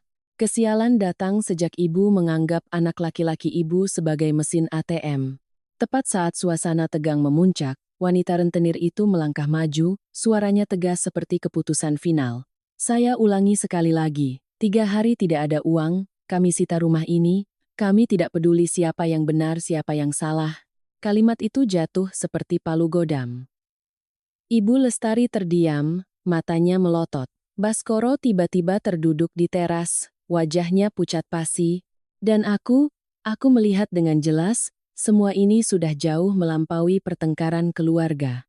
Ini bukan lagi soal makan malam, bukan lagi soal kartu gaji, ini soal sebuah rumah yang bisa hilang, sebuah pernikahan yang bisa hancur. Dan kebenaran terakhir telah diseret ke tengah-tengah tatapan semua tetangga. Malam itu, seisi rumah seperti kehabisan napas. Para penagih utang sudah pergi, tapi kata-kata mereka masih menggantung di udara seperti asap setelah kebakaran. Di luar gang, sesekali masih terdengar suara orang bergosip. Ibu Lestari menutup pintu rapat-rapat, terduduk di sofa, matanya kosong tapi mulutnya masih bergumam menyalahkan, gara-gara dia, gara-gara dia. Agung menghilang entah kemana setelah insiden itu. Dan Baskoro, sejak terduduk di teras, masih seperti orang linglung, tidak berani menatap siapapun, tidak mampu mengucapkan kalimat yang utuh. Aku tidak masuk kamar. Aku duduk di meja makan, membuka buku catatan pengeluaranku, menatap tulisan-tulisanku dan merasa lucu. Hal-hal yang sudah kucoba jaga agar tetap damai, pada akhirnya pecah dengan cara yang paling ribut. Aku teringat gosip yang disebar Ibu Lestari, teringat tatapan para tetangga, dan aku sadar, jika besok rentenir itu kembali atau melakukan hal yang lebih buruk, aku yang akan menjadi kambing hitam pertama, aku tidak bisa membiarkan diriku terseret jatuh bersama mereka. Hampir tengah malam Baskoro masuk ke dapur. Ia berjalan sangat pelan. Ia menarik kursi dan duduk di hadapanku, kedua tangannya saling bertaut, suaranya serak. Tolong aku kali ini, aku mohon, permohonannya membuatku terdiam sejenak. Bukan karena luluh, tapi karena aku melihat ia benar-benar panik. Tapi aku tidak langsung menjawab. Aku menatapnya sejenak, lalu bertanya singkat, "Kamu mohon padaku atau mohon agar ibumu tenang?" Baskoro menunduk, tidak langsung menjawab. Beberapa saat kemudian ia berkata lirih, "Aku tidak mau kehilangan rumah." Aku mengangguk. Tidak mau kehilangan rumah terdengar masuk akal, tapi aku tahu artinya lebih dalam. Ia tidak mau kehilangan citra keluarganya, tidak mau kehilangan muka, tidak mau menghadapi fakta bahwa ibunya meminjam dari rentenir dan adiknya menerima uang itu. Aku meletakkan buku catatanku, berdiri, masuk ke kamar, dan mengambil setumpuk berkas yang sudah kusiapkan. Aku meletakkannya di depannya, bukti transfer, rincian pembayaran bunga, transaksi ke Agung, bahkan tangkapan layar SMS, dan beberapa catatanku. Baskoro menatap berkas itu, matanya memerah seperti akan menangis. Aku berkata perlahan, aku akan bantu, tapi bukan dengan uang. Aku bantu dengan kebenaran. Baskoro mengangkat kepala, suaranya parau. Kebenaran buat apa? Mereka butuh uang. Aku menggeleng. Mereka memang butuh uang. Tapi untuk mengulur waktu, kita harus buktikan siapa penerima uang pokoknya. Aku sudah menemui mereka sebelumnya. Aku berhasil negosiasi satu hal. Jika kita bisa tunjukkan siapa yang menerima uang dan menggelapkan aset, mereka akan mengalihkan target ke orang yang tepat, sekaligus memberi waktu untuk rumah ini agar bisa diurus. Baskoro tertegun menatapku seperti melihat orang asing. Ia tergagap, "Kakakmu bertemu mereka kapan?" Aku tersenyum pahit. Jawabanku jatuh seperti tamparan ringan tapi menyakitkan. "Sejak kamu menyerahkan kartu gajimu pada ibumu, dan kamu hanya diam. Aku tidak melanjutkannya untuk menyudutkannya. Aku hanya meneruskan apa yang harus dilakukan. Kalau kamu mau menyelamatkan rumah, kamu harus berani menghadapi adikmu. Bukan menghadapi dengan amarah, tapi dengan bukti. Kita harus tahu dia di mana, uangnya di mana, dan aset atas nama siapa." Baskoro duduk diam lama sekali, lalu tiba-tiba berdiri seperti menemukan tekad di tengah keputusasaan. Besok kita cari dia." Keesokan paginya, saat Ibu Lestari masih di kamar dengan wajah bengkak karena menangis semalaman, Aku dan Baskoro langsung pergi ke toko bahan bangunan milik Agung. Tapi begitu sampai, aku sudah merasa ada yang aneh. Pintu rolling door tertutup rapat, papan nama sudah setengah dicopot, di dalam berantakan seperti baru saja dikosongkan. Seorang tetangga toko melihat kami lalu berbisik, "Toko ini kemarin tutup, Mas. Katanya dijual, sudah pindah dari pagi buta." Baskoro membeku. Ia memukul pintu rolling door, memanggil nama Agung berulang kali, tapi hanya Gema yang kembali. Seorang mantan karyawan kebetulan lewat, melihat Baskoro dan mencoba menghindar, tapi Baskoro menariknya. Pria itu gugup, lalu berkata seperti takut terseret masalah, "Mas Agung sudah likuidasi semua, Mas." Katanya mau pindah usaha, kami semua disuruh berhenti. Baskoro menoleh padaku, matanya panik. Dia benar-benar kabur. Aku tidak kaget. Orang seperti Agung, menerima uang lalu lari adalah skenario yang paling mudah ditebak. Tapi aku tidak hanya diam dan meratap. Aku langsung berkata, "Aku sudah siapkan jalan lain." Aku menelepon seorang agen properti yang informasinya sudah kutelusuri sebelumnya, orang yang pernah mengurus surat-surat untuk Agung. Awalnya ia mengelak, bilang tidak tahu, tapi aku hanya perlu mengatakan satu kalimat, "Bapak bantu saya," atau saya serahkan semua bukti transaksi ini ke rentenir untuk berurusan langsung dengan Bapak, karena Bapak yang mengurus dokumennya. Di seberang sana hening sejenak, lalu suaranya melunak. Ia tidak sengaja mengucapkan satu kalimat yang membuat Baskoro terpaku. "Mas Agung." Baru saja DP sebuah rumah, tapi atas nama istrinya. Aku menatap Baskoro, ia balas menatapku. Di matanya, kepanikan berubah menjadi keterkejutan. Karena kalimat itu artinya jelas. Agung tidak bangkrut, tidak kesulitan seperti yang selalu dibela Ibu Lestari. Ia telah menggelapkan aset. Ia mengambil uang pinjaman itu, lalu memutarnya untuk membeli properti atas nama orang lain agar terhindar dari tanggung jawab. Baskoro menggeretakkan giginya, suaranya bergetar. Dia, berani-beraninya dia. Aku memotong, mengatakan hal yang paling penting.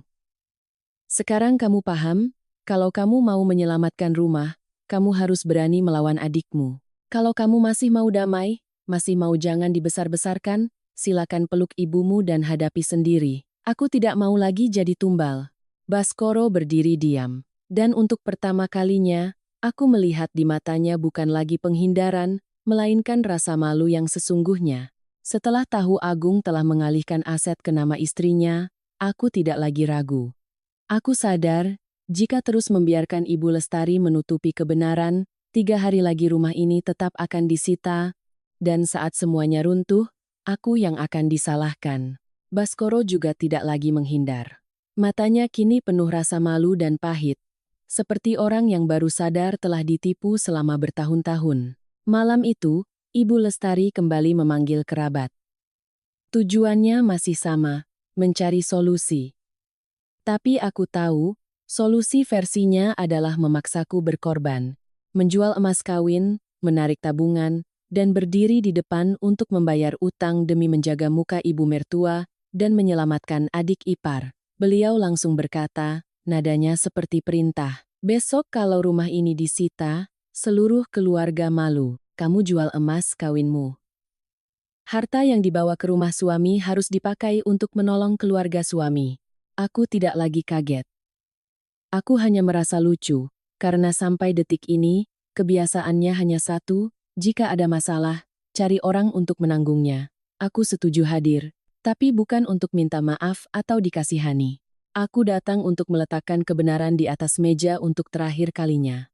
Pertemuan itu diadakan di ruang tamu. Kali ini kerabat yang datang tidak seramai sebelumnya, tapi cukup orang-orang penting. Ada yang dulu pernah menceramahiku, ada yang menatapku curiga saat rentenir datang, suasananya tegang. Baskoro duduk diam, tapi kali ini ia tidak menunduk. Ia duduk tegak, tangannya terkepal. Ibu Lestari membuka dengan nada lelah bercampur getir. "Saya bicara terus terang. Kalau rumah ini hilang, salah siapa? Kalian tahu sendiri. Menantu ini bikin gara-gara, mempermalukan kita, membuat rentenir datang. Sekarang dia harus tanggung jawab." Aku tidak memotong. Aku hanya membuka tasku, mengeluarkan setumpuk berkas yang sudah kusiapkan, dan meletakkannya satu persatu di meja. Aku bicara dengan tenang tapi jelas, saya izin bicara dengan bukti, kalau hanya bicara, semua orang bisa. Aku menunjuk setiap berkas. Ini bukti transfer gaji Mas Baskoro ke rekening Ibu. Ini bukti transfer dari rekening Ibu ke rekening Agung. Ini jadwal pembayaran bunga rutin. Dan ini, informasi properti yang baru di-DP oleh Agung atas nama istrinya. Setiap kalimatku membuat suasana semakin berat. Ada yang menunduk melihat kertas, wajahnya pucat. Ada yang menghela napas, Ibu Lestari menggebrak meja. Kamu bohong, kamu mau memecah belah kami, kamu mau membuatku jadi penjahat di depan keluarga. Aku menatapnya tanpa emosi. Aku hanya bertanya satu kalimat. Kalau saya bohong, kenapa Ibu tidak berani menunjukkan surat gadai itu? Kalau saya bohong, kenapa bunga terus dibayar dari gaji Mas Baskoro? Ibu Lestari tercekat, lalu menoleh ke Baskoro, mengubah nada. Baskoro, bicara, ajar istrimu ini, dia sudah tidak menganggap ibu. Aku menoleh ke suamiku, menatapnya lurus. Pertanyaanku bukan tuduhan, tapi ultimatum. Mas, apa kamu masih mau jadi orang bisu? Baskoro tiba-tiba berdiri dan menggebrak meja dengan sangat keras, semua orang terkejut, suaranya serak tapi tegas. Cukup Bu, Ibu sudah membuat saya jadi orang bodoh di rumah saya sendiri. Seketika ruangan hening. Ibu Lestari melotot, tidak percaya anaknya berani berkata seperti itu. Baskoro menoleh ke semua orang, suaranya bergetar karena marah dan malu. Saya serahkan gaji saya ke Ibu, saya kira untuk keluarga. Ternyata Ibu pakai untuk bayar bunga dan dikasih ke Agung. Saya bahkan sempat memarahi istri saya, bilang dia hitung-hitungan. Saya bodoh. Saya memang bodoh, lalu ia menoleh ke pintu dan berteriak, Agung, keluar. Agung yang sejak tadi berdiri di teras, mencoba menghindar, masuk dengan wajah tegang dan mencoba tertawa. Ada apa Mas? Santai saja. Baskoro langsung memotong. Santai? Kamu alihkan aset ke nama istrimu, kamu bilang santai? Wajah Agung memucat. Siapa bilang? Saya DP rumah pakai uang istri saya. Belum sempat aku bicara, wanita rentenir itu masuk. Aku sudah menghubunginya untuk datang sebagai saksi. Karena aku tahu, tanpa dia, Ibu Lestari akan kembali menuduhku berbohong. Wanita itu berdiri di tengah ruangan, tidak basa-basi. Kami akan berurusan dengan penerima uang.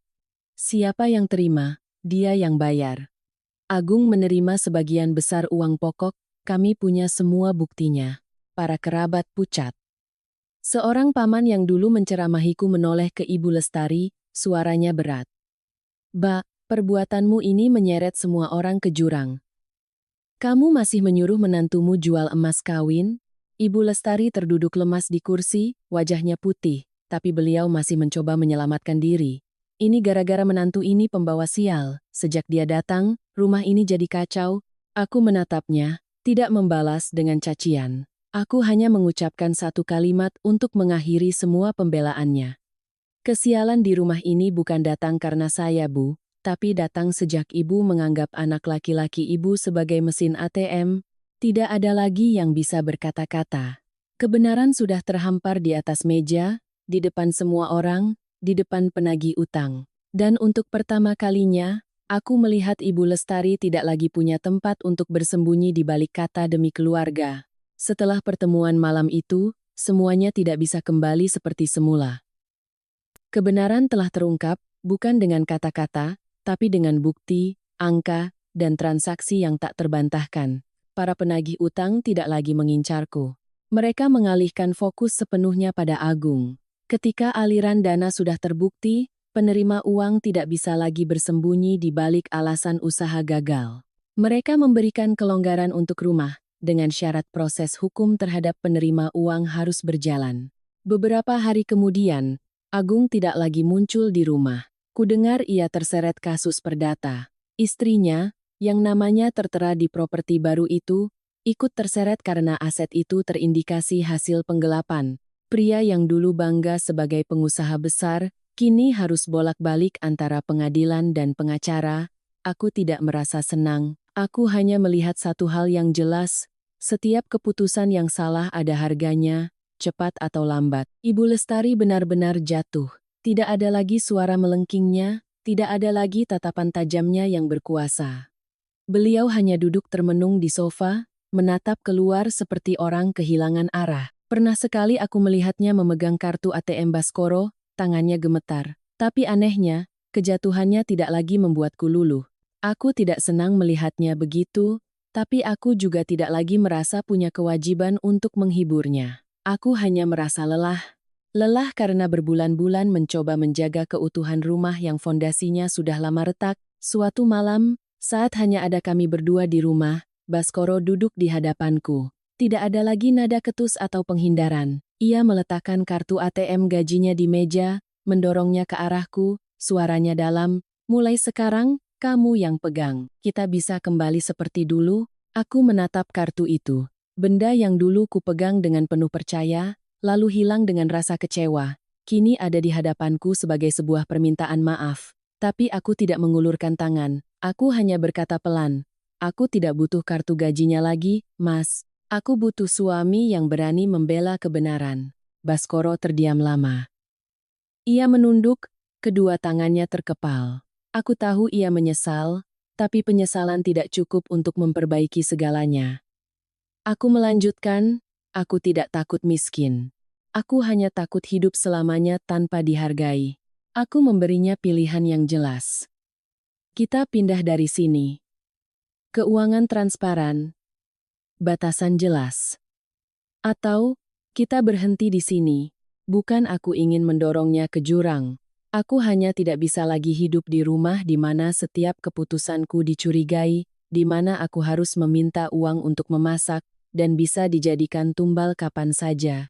Untuk pertama kalinya aku melihat Baskoro menangis. Bukan tangisan keras, tapi air mata yang jatuh dengan berat. Ia berkata dengan suara tercekat, "Aku kira diam itu damai. Ternyata diam itu kehilanganmu." Kalimat itu menyentuh hatiku. Karena benar, ia tidak jahat, ia hanya lemah. Tapi dalam pernikahan, kelemahan yang berkepanjangan kadang lebih menyakitkan dari tamparan. Aku tidak memeluknya, juga tidak memunggunginya. Aku hanya duduk di sana, mendengarkan helaan napasnya, dan bertanya pada diriku sendiri, apakah aku masih punya cukup kepercayaan untuk memulai lagi?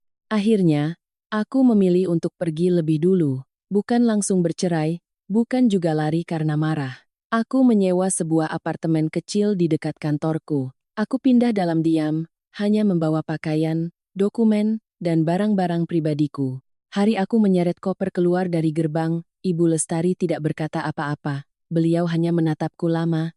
Tatapannya bukan lagi benci, melainkan seperti orang yang baru saja kehilangan sesuatu yang dulu tidak ia hargai. Bulan pertama di tempat baru, aku memasak makanan sederhana untuk diriku sendiri. Sayur bening, telur dadar, sepotong ikan goreng. Tidak ada yang membentak, "Mana makan malamnya?" Tidak ada yang bertanya, "Uangnya dari mana?" Tidak ada yang mengajariku untuk sabar. Aku makan sendirian, tapi rasanya begitu ringan, seolah baru saja melepaskan batu besar yang menekan dadaku selama ini. Aku tidak membalas dendam dengan cacian. Aku tidak perlu mempermalukan siapapun lagi. Aku hanya memilih untuk berbuat baik pada diriku sendiri. Keluar dari lingkaran setan itu sebelum ia menghancurkan harga diriku. Melihat ke belakang, aku sadar satu hal. Keluarga bukanlah tempat di mana orang menggunakan kata ibu untuk mengikat anaknya, atau kata istri untuk menambal utang. Keluarga seharusnya menjadi tempat di mana orang saling menanggung beban bersama, bukan mencari yang terlemah untuk dikorbankan. Setiap orang punya batas, dan ketika batas itu diinjak-injak terlalu lama, keheningan bukan lagi kesabaran. Ia akan berubah menjadi sebuah keputusan. Keputusan untuk melangkah pergi demi menyelamatkan diri sendiri.